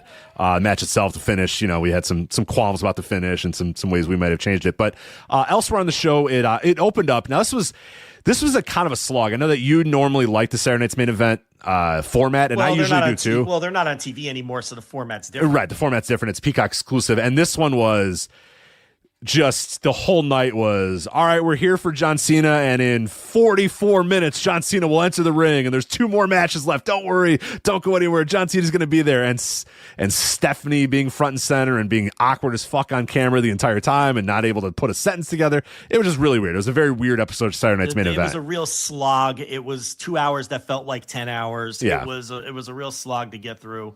It didn't have the pacing of the TV version, because the TV version necessitates that pacing with the commercial breaks and everything. I will say this as a big picture thought. I thought they had absolutely the right idea with this show by bringing Obafemi, Sol Ruca, Javon Evans, and Leon Slater to this show. Absolutely the right idea. And I thought it was a pretty good show, especially by WWE show standards, where I almost never like them. I thought this was a pretty good show, and they had the right idea on the final night of John Cena, figuring they'd get some extra eyeballs for that, featuring and it's interesting who they chose, right? They chose Obafemi over Ricky Starks, okay? For obvious reasons. They see more money in Obafemi than Ricky. So they took the belt off Starks, Saints, put it on Obafemi. I'm going to do. I said that's fine. We said Kevin Steen for like 7 years. It's all right. It's fine. I say San Diego Chargers to this day. Well, they're always in San Diego. They'll always be Los Angeles Chargers. Get the fuck out of here. No. So Obafemi, they see money in. Sol Ruca, look, you can quibble. Maybe they should have picked who's the girl that won the Iron Survivor Challenge, but they probably think it's too soon. You're asking the wrong guy. I don't know. No, she's a huge prospect. She's the huge Kendall Gray. Kendall Gray, but they don't think Gray is ready yet. Ruka's been there a while, and they obviously see money in Ruka, so they chose Ruka. And obviously, Ruka's the right choice for that. Ruka's the right choice. Yeah. Look, Gray's not ready yet, and obviously Javon Evans, who personally I don't think will ever be a top guy for a number of reasons, but he's obviously someone who, when he gets to the main roster, can be a guy who could be a fixture on that main roster and a useful piece on a roster for a decade. Okay, they obviously love, and unfortunately, like we talked about, they got their claws into Leon Slater, and that's probably going to be he's going to be a WWE wrestler. Yes, he will, sooner than later, and that's unfortunate. But I think Leon Slater has more upside than Javon Evans personally, in terms of if you're looking at who could be a top guy, because they think Obafemi could be a top guy. They think Sol Ruca could be a top gal, right? So for Evans and Slater to get this call, they think of them the same way. I think Slater has the higher ceiling than Javon Evans. Reasonable minds can disagree on that, but it was interesting who they chose. They chose those 4. And honestly, I can't quibble with those choices. And I think it was the right thing to do to feature all of that young talent on John Cena's final show. Absolutely. Yeah. It wasn't Ethan Page. It wasn't Ricky Saints. It wasn't, right. It was, decidedly younger talent, people under 30, almost across the board. And that's good. I forget Obafemi's exact age, right? I think he's a little over 30, but, regardless, there's rumors he's older than. Oh, that's Steve, right. Yeah, there's a disputed age, because what's he listed at? He's listed at 27. Yeah, I don't know. Who cares? The bottom line is they think he's going to be a big. Right. He's not 38 years old. I don't think he's 38 years old. And they think he's going to be a big time star. So, and I think it's interesting that they booked that without a finish. They didn't want you to see him lose. No. Even though he was in there with Cody, they did not want you to see Obafemi lose, which I thought was very interesting. I thought that match was interesting for a lot of reasons. One, I didn't think they did enough to feature Obafemi. I thought he had a couple of big spots. He obviously had the clothesline over the table to Cody, and Cody got his ear busted open or whatever. I thought there was a little too much Cody dominating in that match.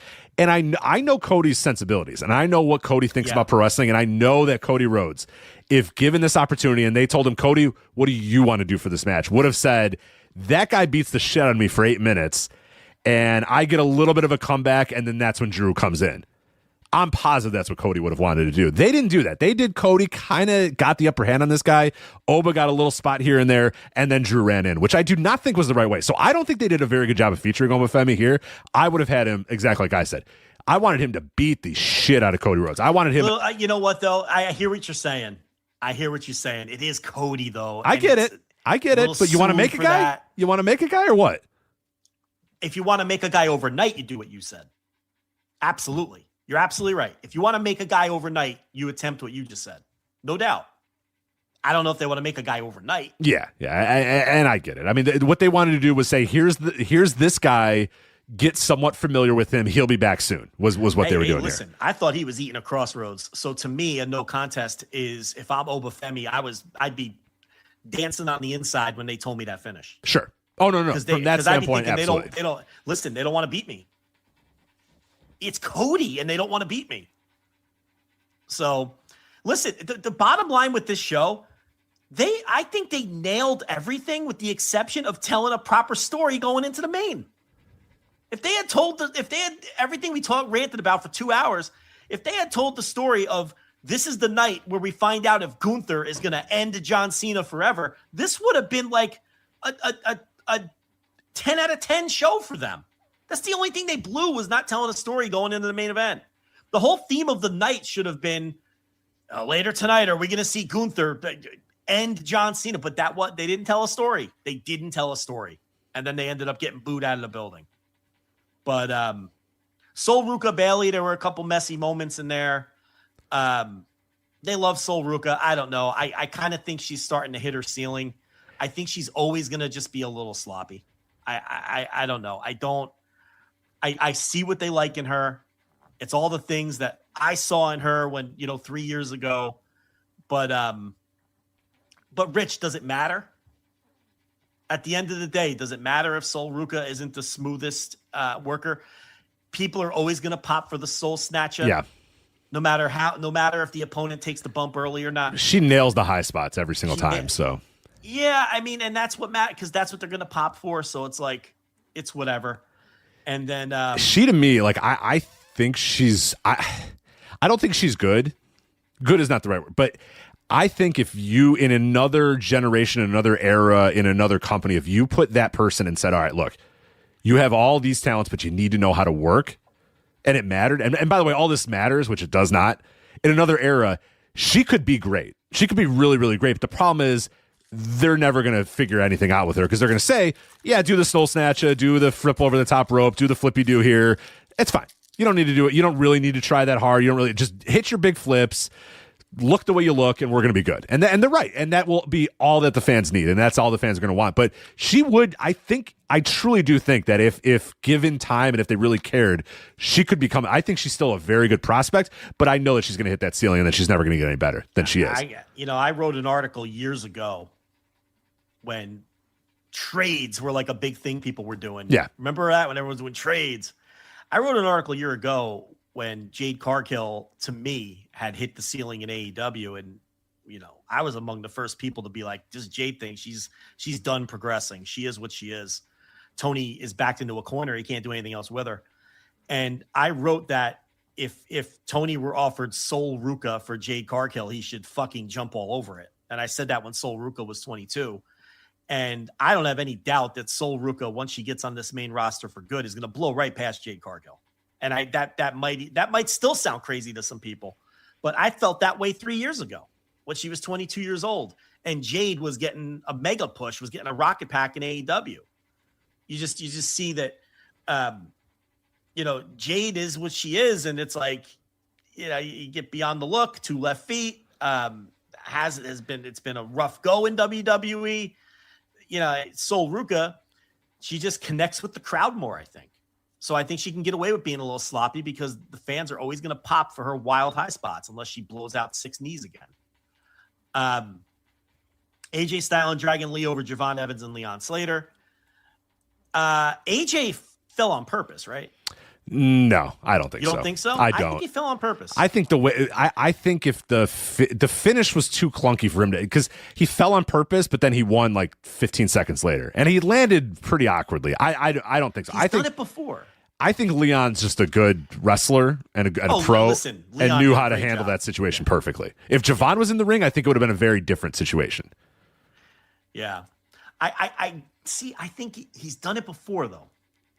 He's done that spot before. He has. So I don't know. But it was so quick to then go to the finish. You know what I mean? And then AJ was winning in like, but not like, the thing happened, and then Leon went for the pinfall. Then they got up, and then Leon went to the top, and then he hit the Styles Clash. It was too immediate for me to think it's the same. But you're right. I see what you're saying. It's I don't know. I just feel like he may have because they're also telling this story of him winding it down. You know what I mean? I don't know. Maybe I'm thinking too hard about it. You know, that might be a layer of psychology that I would find cool, but that they wouldn't think to do. You see what I'm saying? Because he's like he's about to retire. Maybe I was thinking, maybe he's starting to plant seeds that he's not who he used to be. But then he wouldn't win like 2 moves later, and that to me, you know what I mean? Like that's a stupid story. Then to fall off the ropes and then win 2 moves later. Yeah. Again, Leon Slater is going to end up working here. There's no doubt about that. How did this happen? How did the guy that everybody knew when he was 18 years old was great and was a protege of Will Ospreay? How the fuck does he end up here? Rev Pro. Yeah. And some guys slip through the cracks. Yeah. How does this guy slip through the cracks? You can't let Leon Slater slip through the cracks. What? Yeah, well. What cracks? Why is there a crack there? It's Leon Slater. He's great. Everybody knew he was great. We've been saying how great he is for 4 years. When he was a literal teenager. As a child. We did. I remember the first time you and I watched him and then we talked about him. We're like, what the fuck? Yeah, This kid is insane. We told everybody, you fucking keep your eye on this guy. He's a lock. God. He's a lock. And that's when he was even greener than he is now. He was skinny and he was 17 or whatever. Maybe he must have been. I guess he was 18. I think you have to be 18 to wrestle on Rev Pro. But yeah, man. Do you? Do you have to be 18? I don't know. I'm not sure, actually, now that I think about it. I don't know. He was young as shit. That's all I know. Yeah. In high school. Yeah. All right. So that was Saturday night's main event. So, again, I really think, man, if they had done a better job telling a story for that main, this would have been maybe the first top to bottom positive review I've given in a WWE show in a long time. I didn't have... setting aside the poor pacing and all the fucking PLE bullshit, that would be the biggest drawback other than, getting booed out of the building after the main event finish. But it gave people like us stuff to talk about. Yeah. It was certainly a newsworthy show for sure. But there you go. And again, if you want extended thoughts to it, reactions immediately after. I mean, I think you recorded that a couple hours after the show happened. A little bit more, you've had now the benefit of a couple days to sort of react to it, but Flagship Plus, flagshippatreon.com, patreon.com/Voices of Wrestling, $5 tier. You kind of talking the night of thoughts about how it all went down and, before the PR blitz and all that sort of stuff happened, the reaction to it, what people were saying online, all that is available at flagshippatreon.com. You kind of reacting in real time to what happened on Saturday night's main event. Let's talk about some other stuff here. We have the Wrestle Kingdom card finalized. So I wrote a little bit about this. Also behind the paywall, flagshippatreon.com, $10 tier for that one, for written content. That's going to be on the $10 tier at flagshippatreon.com. A little bit about the Wrestle Kingdom 20 card, but I wanted to dive a little bit deeper tonight. So here is the entire card.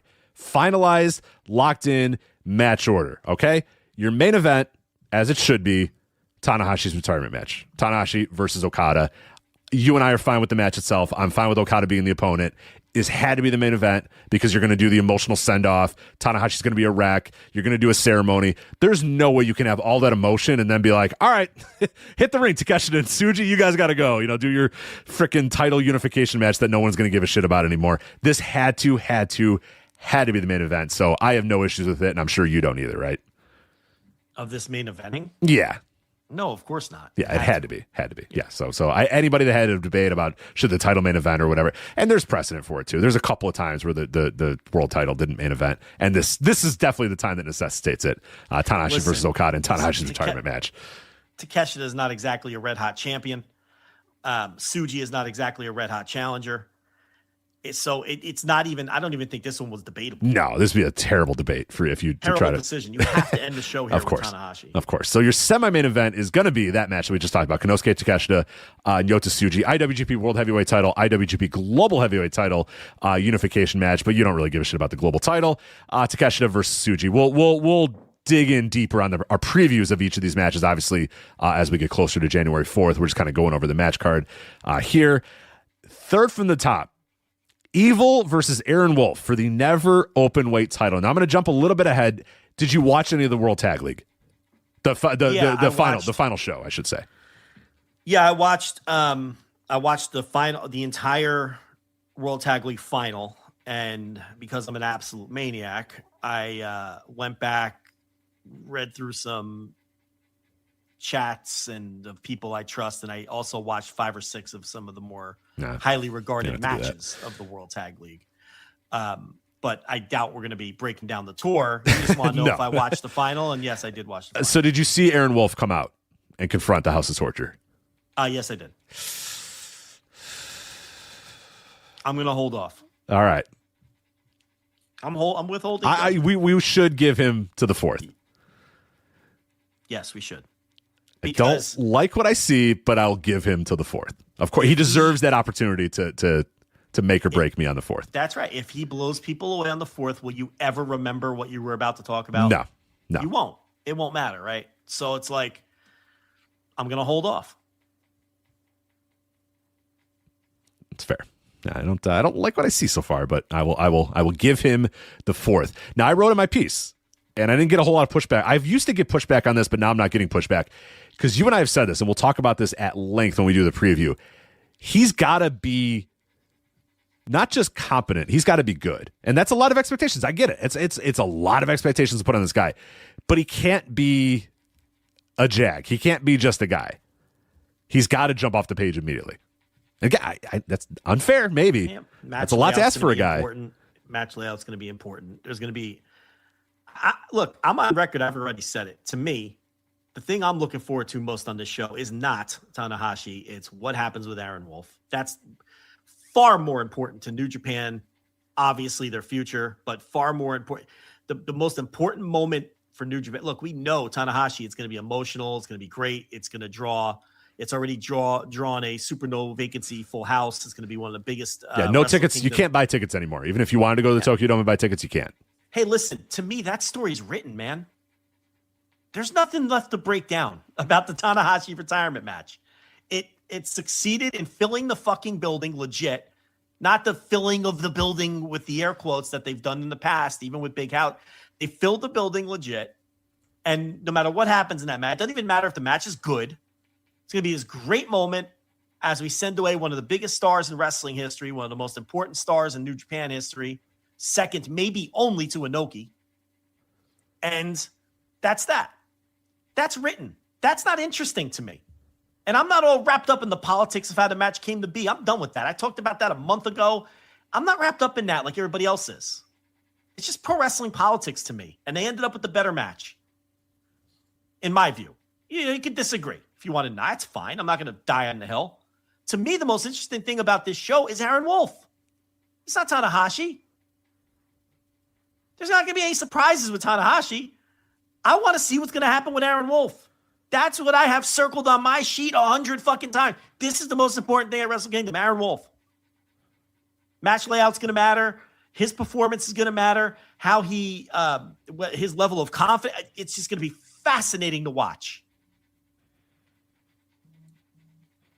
It's a massive story. I'm with you. That's going to be the biggest thing, and my eyes are going to be focused on how that goes and how the crowd reacts to him, how he reacts to the crowd, how he handles the moment, how he rises to the occasion. Like all that stuff is just I can't wait. I'm fascinated by it. Whether it goes well or it goes horribly, there'll be something to talk about for sure on January 4th, which I'm in on Instant Reaction Live. I think you are as well, right? January 4th morning, whatever the fuck. I do whatever you ask me to do. I'm there. Yeah. What date is that? Oh, it's a Sunday. Perfect. That's the weekend. I didn't even know that. I'd do it even if it was on the weekday, but that's a lot easier to do it on a Sunday. So that's perfect. All right. We'll be there. Instant Reaction Live. $10 tier, flagshippatreon.com. All right. Otherwise, on the card, this is where it gets a little interesting here. IWGP Junior Heavyweight Title #1 contendership 4-way match. Taiji Ishimori, El Desperado, Sho, and Kosei Fujita. The Junior Heavyweight title will not be defended on the show. Dookie will not be there. He's also not in any other matches, so I don't know what the fuck's going on with Dookie, but he's not there. Well, there's a lot of guys not in any other matches. This is a weird fucking one. Very weird card. You want to go through the rest before we break that down, or just yeah. Let's do that because I think it'll the point will be more obvious once we talk about the rest of the matches. So, United Empire, you got two TBAs, Callum Newman, Great Okan, and Hanare. I don't think it's going to be TJP. I don't think Kyle Fletcher's coming back. I don't know that Will's ready to come back. I don't know who's left in the United Empire. Templario, maybe? No, I don't know. It's two new members, I guess, of United Empire versus the Bullet Club War Dogs, David Finlay, Joe Maloney, Gabe Kidd, Hiromu Takahashi, and Shingo Takagi. So United Empire versus Bullet Club War Dogs, Hiromu, and Shingo. So they're just basically, the idea is to introduce these two new United Empire members. Yes. What this is. And correct. Two sides that have been kind of feuding all the. Sure. IWGP Women's title and New Japan Strong Women's title unification match here. Shuri defending against Saya Kamatani, which is a huge match in the Stardom world. It'll be second from the bottom here on this show. So I'm curious how much time it gets. This is a big time. This is like a main event level match that they could do. Not a lot of matches on the show though. Yeah. So I think that they can get time. They could. They're also they're doing this TV window thing because they're going to be on national TV. So I don't know. But you know what? It probably doesn't really matter. Because last year, Azumi and Mayu Iwatani got like 6 minutes, and they killed it in 6 minutes. So, if they get 10, that's fine. I'm not asking for them to get 25 minutes, but, something a little substantial might be a decent idea. But that should be a lot of fun and really good and something to keep your eye on. I'm glad they're unifying. There is no need for two women's titles. No. The New Japan Strong Women's title, who cares? The IWGP Women's title barely matters, and the New Japan Strong Women's title really doesn't matter. These fucking things, and please, we don't need to. And then never openweight 6-man tag team title Rambo match. Master Wato, Toru Yano, and Yo defending against a bunch of other random fucking teams. Like a bunch of teams are going to come in. It barely makes sense to me, but whatever, fine. This is instead of the Rambo Royal Rumble style thing, we're just going to have a never openweight 6-man with a bunch of teams coming out. I think it's like you get pinned and then you're out, and then a new team comes in. I forget what it is. It's not a match that I'm really. It's the same Rambo rules, except only one member of the trio needs to be thrown out, and then you're all out. Yeah. It's like the old Survivor Series tag team Survivor matches. If Davey Boy Smith got pinned, Dynamite Kid was out too. Right. So this is where I think you're going to get all the missing stars from the show. Because, by the way, people, that's your Wrestle Kingdom card. There it is. That's it. This is a really weird card. I'm hoping it'll all make sense the night of. I think it has something to do with what you said, how this, with the network TV being involved this year with the Aaron Wolf stuff, making it fit into the windows. They're doing some matches that you typically would have seen on Wrestle Kingdom on the next day at New Year Dash. Yeah, the tag team titles will be defended at New Year Dash. So the World Tag League winners, Oiwa and Zack Sabre Jr. will face Yuta Ice and Oscar on New Year Dash, not on Wrestle Kingdom. And the junior heavyweight titles, junior tag team titles, who the fuck knows? I would assume with the number one contender match being on the 4th, they're going to do the title match on the 5th. I don't know that for a fact, obviously, but it would make sense. Now that kind of would make sense why they're doing a number one contender match on Wrestle Kingdom instead of having a title match, because they knew they would have to push because of the time constraints they might have or fitting into television windows. I'm hoping this will all make sense night of. This is a lousy card. I mean, there's no getting around it. This is not befitting of a Wrestle Kingdom card. It's a weird card. A 4-way for the number one contendership of the IWGP Junior. What are we doing? A never open weight gauntlet? This random 10-man just so we can get. And listen, those mystery members of United Empire better deliver. Otherwise, that's a wet fart of a match just to shoehorn some people in.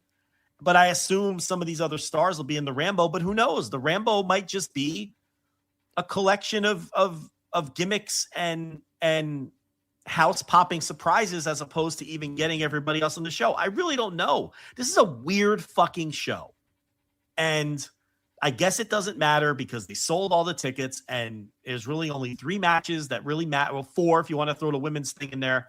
There's only 4 matches that really matter to anybody, right? So it's like it doesn't feel like a Wrestle Kingdom. I guess is what I'm getting at.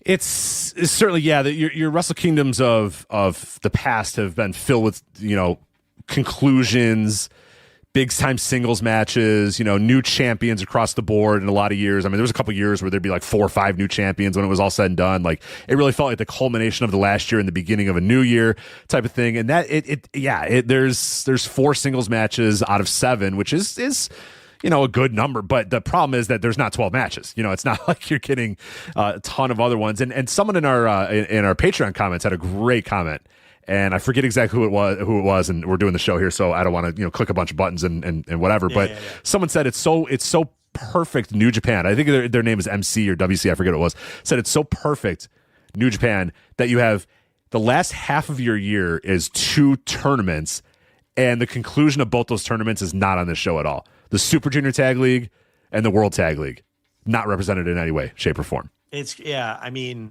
You just told people that's what the last 4 months of your year have been, and fuck it, who cares? It's not even like you have 7 killer matches either. You have like 2 at best killer matches. The women's match and the world title match. And, the main event is what it is. That doesn't have to be a great match. Some people think it has to be. I don't think it has to be. I don't really care about the quality.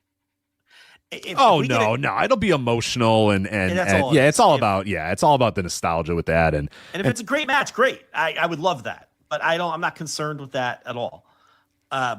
Evil Aaron Wolf will not be a great match. It doesn't have to be. No. It's going to be. They're going to book it in all the wrong ways and lay it out in all the wrong ways, but it's all about Aaron Wolf, and the rest is just there. I mean, it's just a bizarre Wrestle Kingdom. Look, they're going to get their monster house to get their year started off the right way. I had been saying, forget Wolf. I thought that they also had to at least attempt to make a couple other guys on this show. And the way, looking at this final lineup, who? They didn't put all the young. The only guy on this show is Suji. Uemura's not on the show. They didn't put Shota Umino on the show. Oiwa's not on the show. Any tears for Shota Umino, but no. But yeah, Oiwa, so I thought they had to put a strong foot forward for some of those guys too. Oleg Boltin, whoever. Gabe Kidd is on the show, but he's in that dopey 10-man. Yeah. I don't know, man. It's just a strange show. It's very weird. Yeah. It's going to be a very fun and interesting night, with the packed house and the Tanahashi stuff and the curiosity of Aaron Wolf. And, I tell you one thing though, at least New Year Dash will be interesting for the first time in a decade. Yeah, it's been a while. It's been since that AJ. That's the most overrated show. Everyone thinks, New Year Dash is going to be great. Because 11 years ago, they had a bunch of really good angles on one New Year Dash, and everybody thinks it's going to be good every time. And it never is. And it's always just it's a mystery vortex show with a bunch of 6-man tags that nobody remembers. It's just been awful for a decade. So at least this year, the New Year Dash will be interesting. So, I guess that's one way to look at it. It is, yeah. It's a weird card. It's a weird, yeah. I'm of the mindset that I would have figured that you have a bunch of new eyeballs, you have a bunch of new people in the building. I know that all the matches aren't going to be on national TV or whatever, but if you got 45 to 50,000 people in the building, I want up and down that card you to know who my next generation guys are, and it's not just Aaron Wolf. And it's not just Yota Tsuji. It's like you said, Kosei Fujita. Now he might win that number 1 contendership 4-way, and great. That's one right there. Oiwa, I would have had him get the big pinfall and win the tag team titles for his team. And I know that they again want to put their foot forward to make sure that all eyes are on the Aaron Wolf and all eyes are on the Tanahashi retirement. It's all good for national TV or whatever, but I'm not saying that all these matches have to be 14 minutes and 15 minutes and 20 minutes or whatever. Like, you can have an 8-minute tag match. Like, we can't have the world tag titles on the line here in an 8-minute match. Like, I don't know. Like, to me, and we always said this, and people are thinking, oh, you guys always complain about long shows. We always said, if it's fucking Wrestle Kingdom, I don't give a shit, man. Take 6 hours. This is Wrestle fucking Kingdom in the Tokyo Dome. It's a big difference of every single AEW pay-per-view being 5 hours long and 6 hours long. We've never, and All In, even though, yes, that wasn't a big-time statement, it was a big-time culminating show. Yeah, but that's 8 hours. It was long. Yeah, it was way too long. It was egregiously long with a lot of downtime and a lot of dumb shit in between there, too. We never had an issue. Never, ever, ever. And you can go back in the audio and you can listen to it, and we argued with people at the time, too. Never had an issue classic Wrestle Kingdoms that would go on and on and on and on. We would say, who fucking cares? Because guess what? What's coming up next is another great match. You just saw 5 great matches. Well, here's another great match, which is going to be followed by another great match. I mean, those classic Wrestle Kingdoms, I didn't give a shit how long they were because it was great wrestling in the fucking Tokyo Dome. So I still kind of wanted my big show, and they're showing out for the year, right? And I thought this was. I'm a little disappointed that it doesn't feel like a showing out type of show. But I shouldn't be surprised because it's New Japan Pro Wrestling in 2025, and this is what they've done, and this is what they'll do. So we'll see. They have an opportunity. I just felt like in addition to Wolf, you needed to have. I was foolishly thought that this show would be this next generation beating guys from the prior generation and having statement wins. Yeah, right. Because I thought this would be the best place to do it on Tanahashi's retirement. Again, very similar to the Saturday Night's Main Event we just talked about. WWE did what I was thinking New Japan should do. They showcased their next generation because they knew all eyes would be on John Cena. There's a lot of parallels there. New Japan didn't do it. They're not doing it. They're doing it with Wolf. That's it. One guy. This just like Saturday Night's Main Event, sometimes you have to hand it to ISIS. They should have these guys up and down the card being featured. And they chose not to. It should be very obvious January 5th who makes up the next generation of New Japan Pro Wrestling. All the talk on the next morning when everybody woke up, okay, should have been Aaron Wolf looked great, Yota Tsuji looked great. Oh, Uemura, I don't know, he didn't really stand out. We should be discussing all of these guys the next day and how they looked and how they came across and be excited about their future. And only one of them is on the show. Yeah. And that's really just, if that doesn't sum up the past 2 years of New Japan, I don't know what does. And they might be in the Rambo, but who cares? I mean, that doesn't count. Yeah, unless the Rambo is drastically changes format and there's some monumental event that takes place in it, which we know is not going to be the case, then yeah, who cares? It doesn't matter if in fact, it's more of a detriment if they're in that match. Right. Because it's geeks. It's geeks. Yeah, it's a bunch of geeks. You're in a match with Toru Yano and Master Wato and fucking Yo with his plastic bags and jeans. Like it's I'm sure he'll have a new look. Come on, the plastic bags and the jeans. That was his old look. I'm sure he's gonna have a new his new dumb look thing should now. be to go away. Yeah. That's what his new look should be. Right. God, I hate Yo. No more Yohei Komatsu on my fucking New Japan Pro Wrestling. Yeah, I'm with you. I'm with you. So that's the Wrestle Kingdom 20 card. We talked a little about New Year Dash. So far, we have the Knockout Brothers versus TMDK, Oiwa, and Zack Sabre Jr. And that leads us into the World Tag League Finals, where TMDK, Oiwa, and Zack Sabre Jr. defeated Gabe Kidd and Yota Tsuji in 32 minutes and 40 seconds. I thought it was a good match, but a match that surprisingly had no heat in the building. In the building, nobody gave a fuck at all. The only time they did give a shit is when Gabe Kidd pointed to the camera and said, "Come over here," showed the camera that a tooth had been knocked out, and then walked over and slapped Rohei Uiwa as hard as you possibly can. And then these two dudes fucking beat on each other for a couple minutes, and the crowd went, yeah. And then they just kind of went down to nothing because they went and just had a normal match after that. But before that and after that, the crowd didn't give a fuck. But I thought the work was pretty good. I thought the crowd wasn't really giving them too much. But I did find it very interesting that dumb jock wrestling, just two fucking alpha males slapping each other when the crowd got into it. And yet we get none of that in today's professional wrestling. I don't know why, but whatever. Fine. Okay. I thought that they worked really hard and had a really good match that, again, no heat, which was a shame. Not surprising. But, yeah, that was the big drawback. And I thought it was a breezy 32 minutes. It went by very fast. It did not feel like a 32-minute match. Yeah, no. Which is crazy since it had no heat, because typically those are matches that feel yeah, like this might seem weird. Yeah, it was a match that had no heat. The crowd didn't care. It went 32 minutes, but it was a fast 32 minutes and was really good. But I promise that's what the result was. I promise you we're not lying. That's what happened here.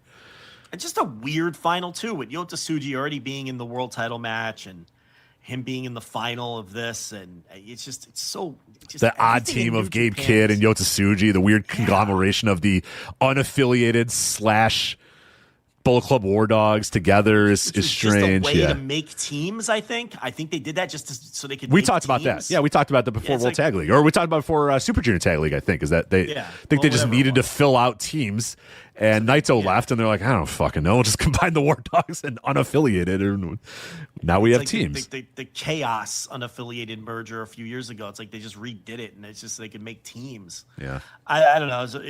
Everything in New Japan is bizarre. It's impossible to pinpoint where they're going with anything. I was very surprised, because I hadn't been keeping up with World Tag League, and then when I started the file, and I'm like, why is nobody's going to buy that Yota Tsuji's going to win the World Tag League? The guy's but you say that, but with current New Japan, you don't know what the fuck they're going to do. It's true. It's like, so it's like I was thinking the same thing, but then I was like, you know what though? Who the fuck knows? Yeah, maybe. It really, they used to be, there's positives and negatives. There's positives and there's drawbacks to being predictable in your booking and having booking patterns. But New Japan used to have very distinctive booking patterns where we could come on and with confidence say, all right, well, this means this and this means that, and they're going to do this. And this guy can't win the tournament because of this. There was some structure. And yeah, that meant sometimes things were less chaotic or more predictable, but people used to bitch and moan. Remember the last half of the year, be like, we know the Wrestle Kingdom main event, who cares? I mean, I thought it was great. I thought it's awesome that we have 6 months to build up to a match, but that's me.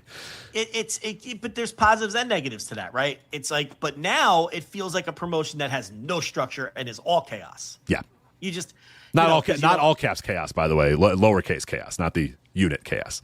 Right, it's just so haphazard, and it feels like it's by the seat of its pants, and so yeah, I don't know, but yeah, I obviously, yes, with a gun to my head, I would have picked the TMDK team based on the fact Tsuji was in there. But I was like halfway through the match, I'm like, you know what? Who the fuck knows? Yeah, right. Because they could do the title match fucking 3 months from now. And I was going to say, look at the card. I mean, they could have very easily, given the card that we got for Wrestle Kingdom, Yota Tsuji could have won the World Tag League and then gotten a title shot the next day. The next night. Yeah. And could have won all the titles. Yota Tsuji could have showed up on January 6th with the tag titles, the global title, the heavyweight title. Hey, that's a way to push a guy too. And I kind of, as the match is happening, I kind of had that in my head too. I was like, I don't know, maybe they're just going to go all the way with Yota Tsuji. They're just going to have 15 titles. And they're like, just give all the titles to Yota Tsuji. We'll go that way.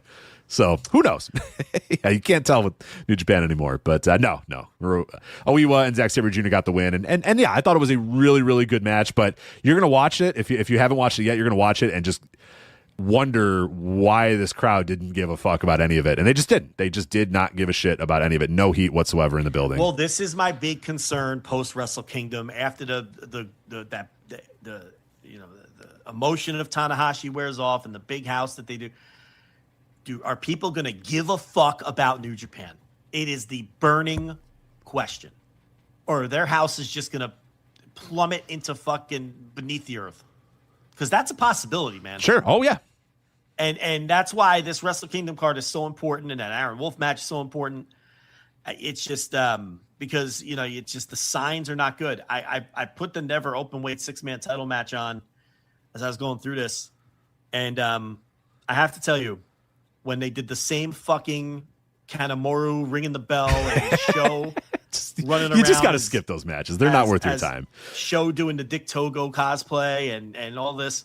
And I was like, hey, look, it's the same match with the same spots that I've been watching for years on end. I enacted my puppet policy. There it is. That's what I've done a long time ago. House of Torture. I haven't seen House of Torture in a year, maybe. I noped the fuck out. I'm done. I'm not fucking doing it. Okay? I'll do it on the 4th with Evil because you have to in that match. But otherwise, I'm not doing it anymore. There it is. I cannot fucking do it. How can people see the same fucking spots on every fucking show and still go, it's just so fun. He rang the bell. But it wasn't over. The match wasn't over. It's unbelievable. Like, what are we doing? Wait, that man, what's he going to do? Oh, he's got a garrote wire. I wonder what's going to happen here. This act is so tired that even so the people involved have no new ideas anymore. No.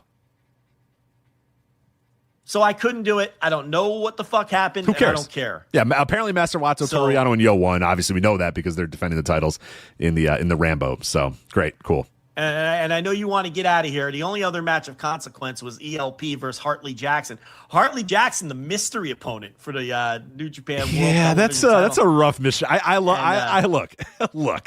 I like Hartley Jackson. Do you? You can't use a TBD and have it be Hartley Jackson, man. Like, come on, man. What are you doing? So I don't know. I thought it was a nifty little match. I had no problem with it. I was very impressed that ELP was able to do that, whatever he calls that, backbreaker into the. He puts the guy in like the Lex Luger torture rack position, and then he does like the Cena FU. Yes. Drops him on his face. Hartley Jackson is heavy. And I know it was assisted because he took him off the top rope to do it to him. But still, that's a pretty big man. Yeah. That was impressive because he walked him to the middle of the ring and he completed that move. He called it the Canadian something. I forget what he called it. Yeah, I know I know the move. I don't know what the name is. Someone in the chat room does it though. every match. It gets a 2 count. And but that was impressive. And I thought that by the standards of what I was expecting for a Hartley Jackson singles match, I was entertained by it. I see the cage match here has it a 4.93. It's a little rough. I thought, it wasn't. So you would not agree. I didn't see the match, obviously, but you would not agree because I was surprised. I said it had it's like orange or whatever. What color is it? It's like a darkish red, a darkish orange. I was like, come on. The more I'm thinking about it, that's basically a 2.5, right? Because it's almost 5. Yeah. It's more fair than I thought. It was like a 2. If I had to rate the match, I'd go like 2.75, maybe with the plus sign, 2.75 plus. A little plus. All right. Because I'm not ready to commit to the 3. But it was almost the 3. I was entertained enough by it, and then the rest are a bunch of fucking tags. Yeah. Who cares? New Japan Pro Wrestling, get into it. But we're gonna have a little bit of an abbreviated show today, so we'll do the last topic here, and then we'll take off. Yeah, you're right. We almost did get to 3 hours. Goddamn. Tokyo Sports Awards 2025 released earlier today. The big news: the MVP, the Tokyo Sports MVP, the prestigious Tokyo Sports MVP this year, is Stardom's Saya Kamitani. The first woman to ever be named MVP, the first non-New Japan wrestler to win MVP since 2010. Takashi Sugiura from Noah won it in 2010. Since then, it's been all New Japan Pro Wrestling winners. Previous 5 winners, Zack Sabre Jr., Tetsuya Naito, Kazuchika Okada, Shingo Takagi, and Tetsuya Naito. Now, the best part about this is the runner-up, Joe, was Hiroshi Tanahashi for the Tokyo Sports MVP. And I believe Konosuke Takeshita got like 0 votes. And I forget, like third, it's a great accomplishment for Saya Kamitani, but it's also a reflection of how bad New Japan is this year. Because this award, they want to give this award to a New Japan Pro Wrestling wrestler, but nobody was good enough to give it to this year.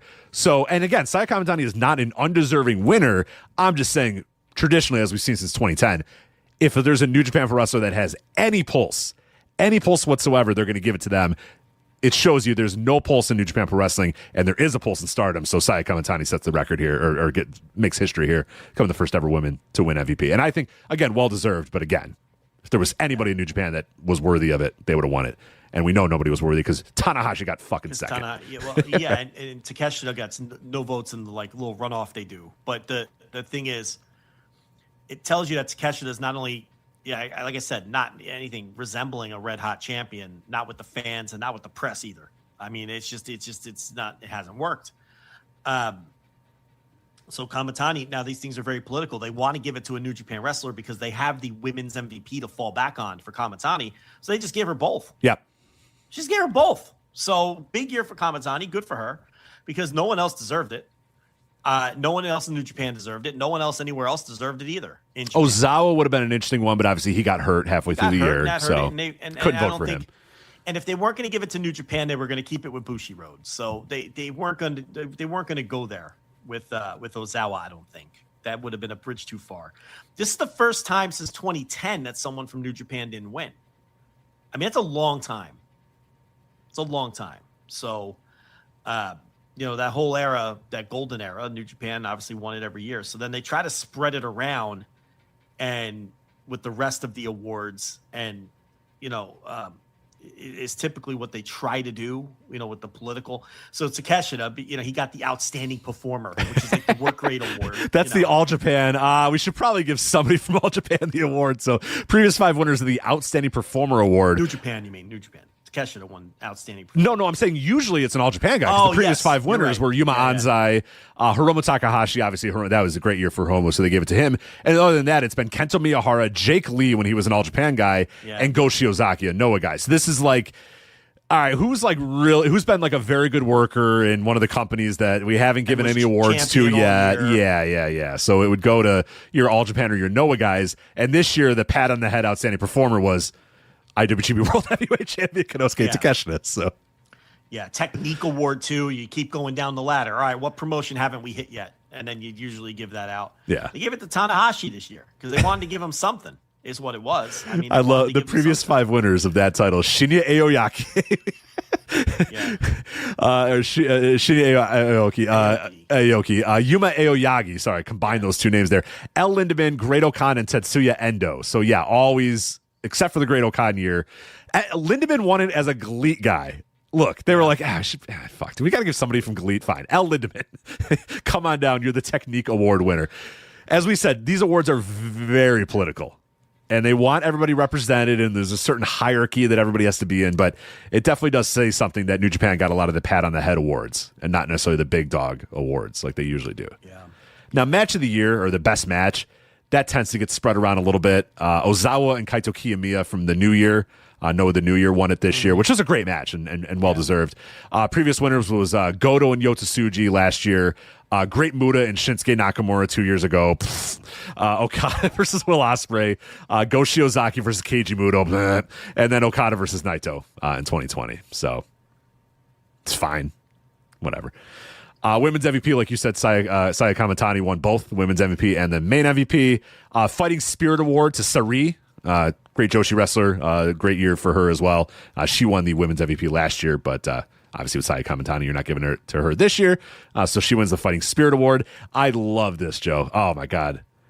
Best tag team. The Knockout Brothers of Oscar and Yuto Ice. Yeah, well, where are you going to go? I guess I don't have a good answer for you. I'd go Dragon But what does Bane that say? And Bane and Wolf from Noah. Oh, that's right. Yeah, that's right. They're not the kind of team that wins this. No. You know, they're not the kind of team that wins this. The Knockout Brothers winning it. Hot, 3-month run for the Knockout Brothers gets them all the way to the top here. And the Rookie of the Year is that annoyingly handsome guy from DDT, the former pop singer that who's apparently a good worker. I've never seen him work yet. Have you seen him yet? No. Okay, people say he's good. He'll be on Wrestle Kingdom. He's going to be in that Rambo, so I guess I'll see him there. But I do know he's annoyingly handsome. That's all I know. One of the hooks of Wrestle Kingdom is that guy because he's they see him as a mainstream star. Yeah. So again, it's really interesting, that card, and I think a lot of it has to do with the network TV coverage. I really do. Yeah, of course. Yeah, they're fitting it into that window, and that's going to kind of that's sort of informing everything else about how the card's being put together. But there you go. So that's the Tokyo Sports Awards, and that's it for us. Got a little half hour early. Sorry about that, but things are going on. So Tuesday Flagship, it's a half an hour, 20 minutes early. That's fine. We go 4 hours all the damn time. You can get 20 minutes of your life back. But stay tuned for what is going to happen next week, because obviously next week I don't think we're going to do a show on Christmas night, but like you said, I got this dopey kid. He doesn't know any difference, right? He wouldn't know if it's Christmas night or Christmas Day or Tuesday or Wednesday, whatever. He doesn't care as long as he's getting fed and rocked. That's all he cares about. But probably going to try to do the Flagship on a different day than Christmas Day next week. But we'll be in touch about that. We can do Christmas night, and all our Jewish listeners can join us. We'll all have Chinese food. That's not a bad gimmick. Yeah, it's not a bad gimmick. We'll light menorah. We'll enjoy. We'll spin the dreidel. Yeah, we'll talk to all them. Remember the classic SNL sketch, Christmas Time for the Jews? Yeah. Remember that with the claymation? Yeah, they go to the movies. They get the Chinese food. Yeah, we could have Flagship for the Jews. It's true. Next Thursday. It's true. It could be our hook. It could be a hook. Kind of sell me on this. Not a bad idea. I got to tell the family. No, it's Flagship for the Jews. We need to do it. We have to be there. We have to be on. Hey, look, AEW's not taking off Christmas night, so why should we take off Christmas night? Wasn't that Christmas Collision? This is on Christmas night, I think, right? Did they do one on literal Christmas? I think so. I think this year they're doing one on. I think Christmas. They are doing it on literal. Yeah, Christmas. There's like the Miracle on 34th Street is Christmas Eve, right? You know what though? Why not? Why is that taboo? Like the NFL has 3 games on Christmas. Of course. Why can't? Yeah. Why can't we have? Well, the NBA, sir. do not. The NBA has 6 games on Yes, fucking Christmas. do not let the NFL take over Christmas Day. That is listen, the you can NBA's. fight that all you want. Yeah, it's over. Yeah, I know. I lost that war. I lost that war last year when I went to the in-laws, and I was like, "Hey, can I put on the basketball?" They're like, "Isn't there a football game on?" And I was like, "I don't think so. It's on Netflix or whatever." They're like, "Oh, we have Netflix." I'm like, I'll just turn on the NBA game, and then they're like, "Well, is it like Mahomes playing?" And I was like, "Oh, fuck. All right, fine." And someone's like, "Oh, is Taylor Swift's girl playing or a guy playing?" And I'm like, "Oh, yeah, fine." So I had to turn on the fucking football game. So, well, the NFL games this year are awful. Are they terrible? They're the pits. So Because they'll have 40 million people watch them instead of 60 million. So. Well, that's the thing. No matter how bad they are, because you have the Mahomes-less Chiefs because he has the torn ACL, and that game has no juice. Lions Vikings, depending on how it shakes out, might not mean that much because the Vikings are fighting for their lives, and the Cowboys are all but eliminated, and they're playing the Commanders. It's a terrible slate. I mean, but again, 50 million people are going to watch these. Yeah. I'm pro content being on Christmas as well because and I've wrote about this before on Behind the Paywall. Is Christmas night, that used to be an incredible night for wrestling. Thanksgiving night, Christmas night, these holiday nights used to be a big deal for wrestling because you'd shove the food down your throat and then go, all right, we're going to the wrestling, or you'd let a kid open up tickets. Oh yeah, we're going to the wrestling tonight. There'd be big time shows. Obviously, World Class had big time shows on Christmas Day. Mid Atlantic, massive shows on Thanksgiving night. Like that's a big deal. And look, any way that you can either avoid people. Like, we got to go. We're going to the NBA. We're going to the Bulls game. Or, like, be with people but kind of be in a different room and not have to talk to them or interact with them and watch sports. I mean, I'm all in favor of that. All in favor of that. I mean, nothing was better than during the peak. Because I grew up in the peak Jordan Bulls days, and it was great. Like, the men all would go into one little room or they would go upstairs to, like, the family room or whatever, and we'd watch the Bulls, and we'd let the women and the aunts and all that just yammer on downstairs about whatever the fuck. And me and a bunch of old guys would watch the Bulls. Half of them would fall asleep or smoke cigarettes or get drunk or whatever, and I'd sit there with whoever remained awake and watch the Bulls, and then watch basketball all day. And I was like, this is great. This is a good way to handle this. I like how this is going. No one's bothering us. No one's asking us any questions. No one's talking. A couple grunts here and there, like, oh yeah, big third down, like you said, is the NFL talk that you could have with your uncles. Yeah. Like that's how it's supposed to be. Or you could just straight up say, we got to leave because the Cowboys are on, so we got to go. Great. Avoidance of people is the best. As I'm getting older, I just more and more want to not be with anybody during these Christmas days. Well, or be with people you want to be with, not necessarily forced to be with, but. I don't have many of those either. Yeah. Having a game on is way better than having to put on Christmas Vacation and like pretend like you don't. Oh, the squirrel's in the house. All right. Elf. I don't want to watch Elf on the TV. I don't want to watch a Yule log either. Put a fucking game on. Let's go. Like, what are we doing here? A Christmas Story. You'll shoot your eye out. Oh, what a terrible movie. Stupid movie. Yeah, give me a game. Yeah, we need to go back to having games. And you know what? We got a lot of fucking games. We got a lot of fucking games, and we got some wrestling on too, so that's even better. Yeah. Got some professional wrestling on there. But all right, that is it for us. That has been this episode of The Flagship. Again, we'll talk to you next week about what we're going to do for Christmas week, but that'll be coming next week. FlagshipPatreon.com for all of our bonus audio and written content. And that is it for us. That is Joe Lanza. I'm Rich Craich. We'll talk to you guys next time. Take care. Bye. Hello, Voices of Wrestling listener. Dave Ryan here. Have you ever wondered to yourself how many hidden gems are hidden away inside the last years of World Championship Wrestling? Have you ever asked yourself how many tenuous gags can be made about the name Mike Enos? And have you ever thought about what it sounds like for two Irishmen to interpret a very chaotic company through its B show? The answers to all this and more are just a click away. Check out Days of Thunder every second Thursday on the Voices of Wrestling podcast network.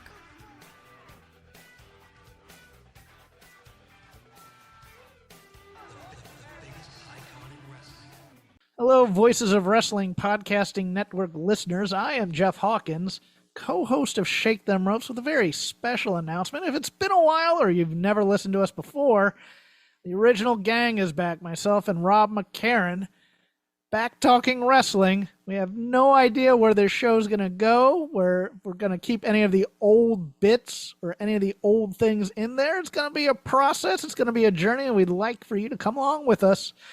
Only on Shake Them Ropes on the Voices of Wrestling Podcasting Network.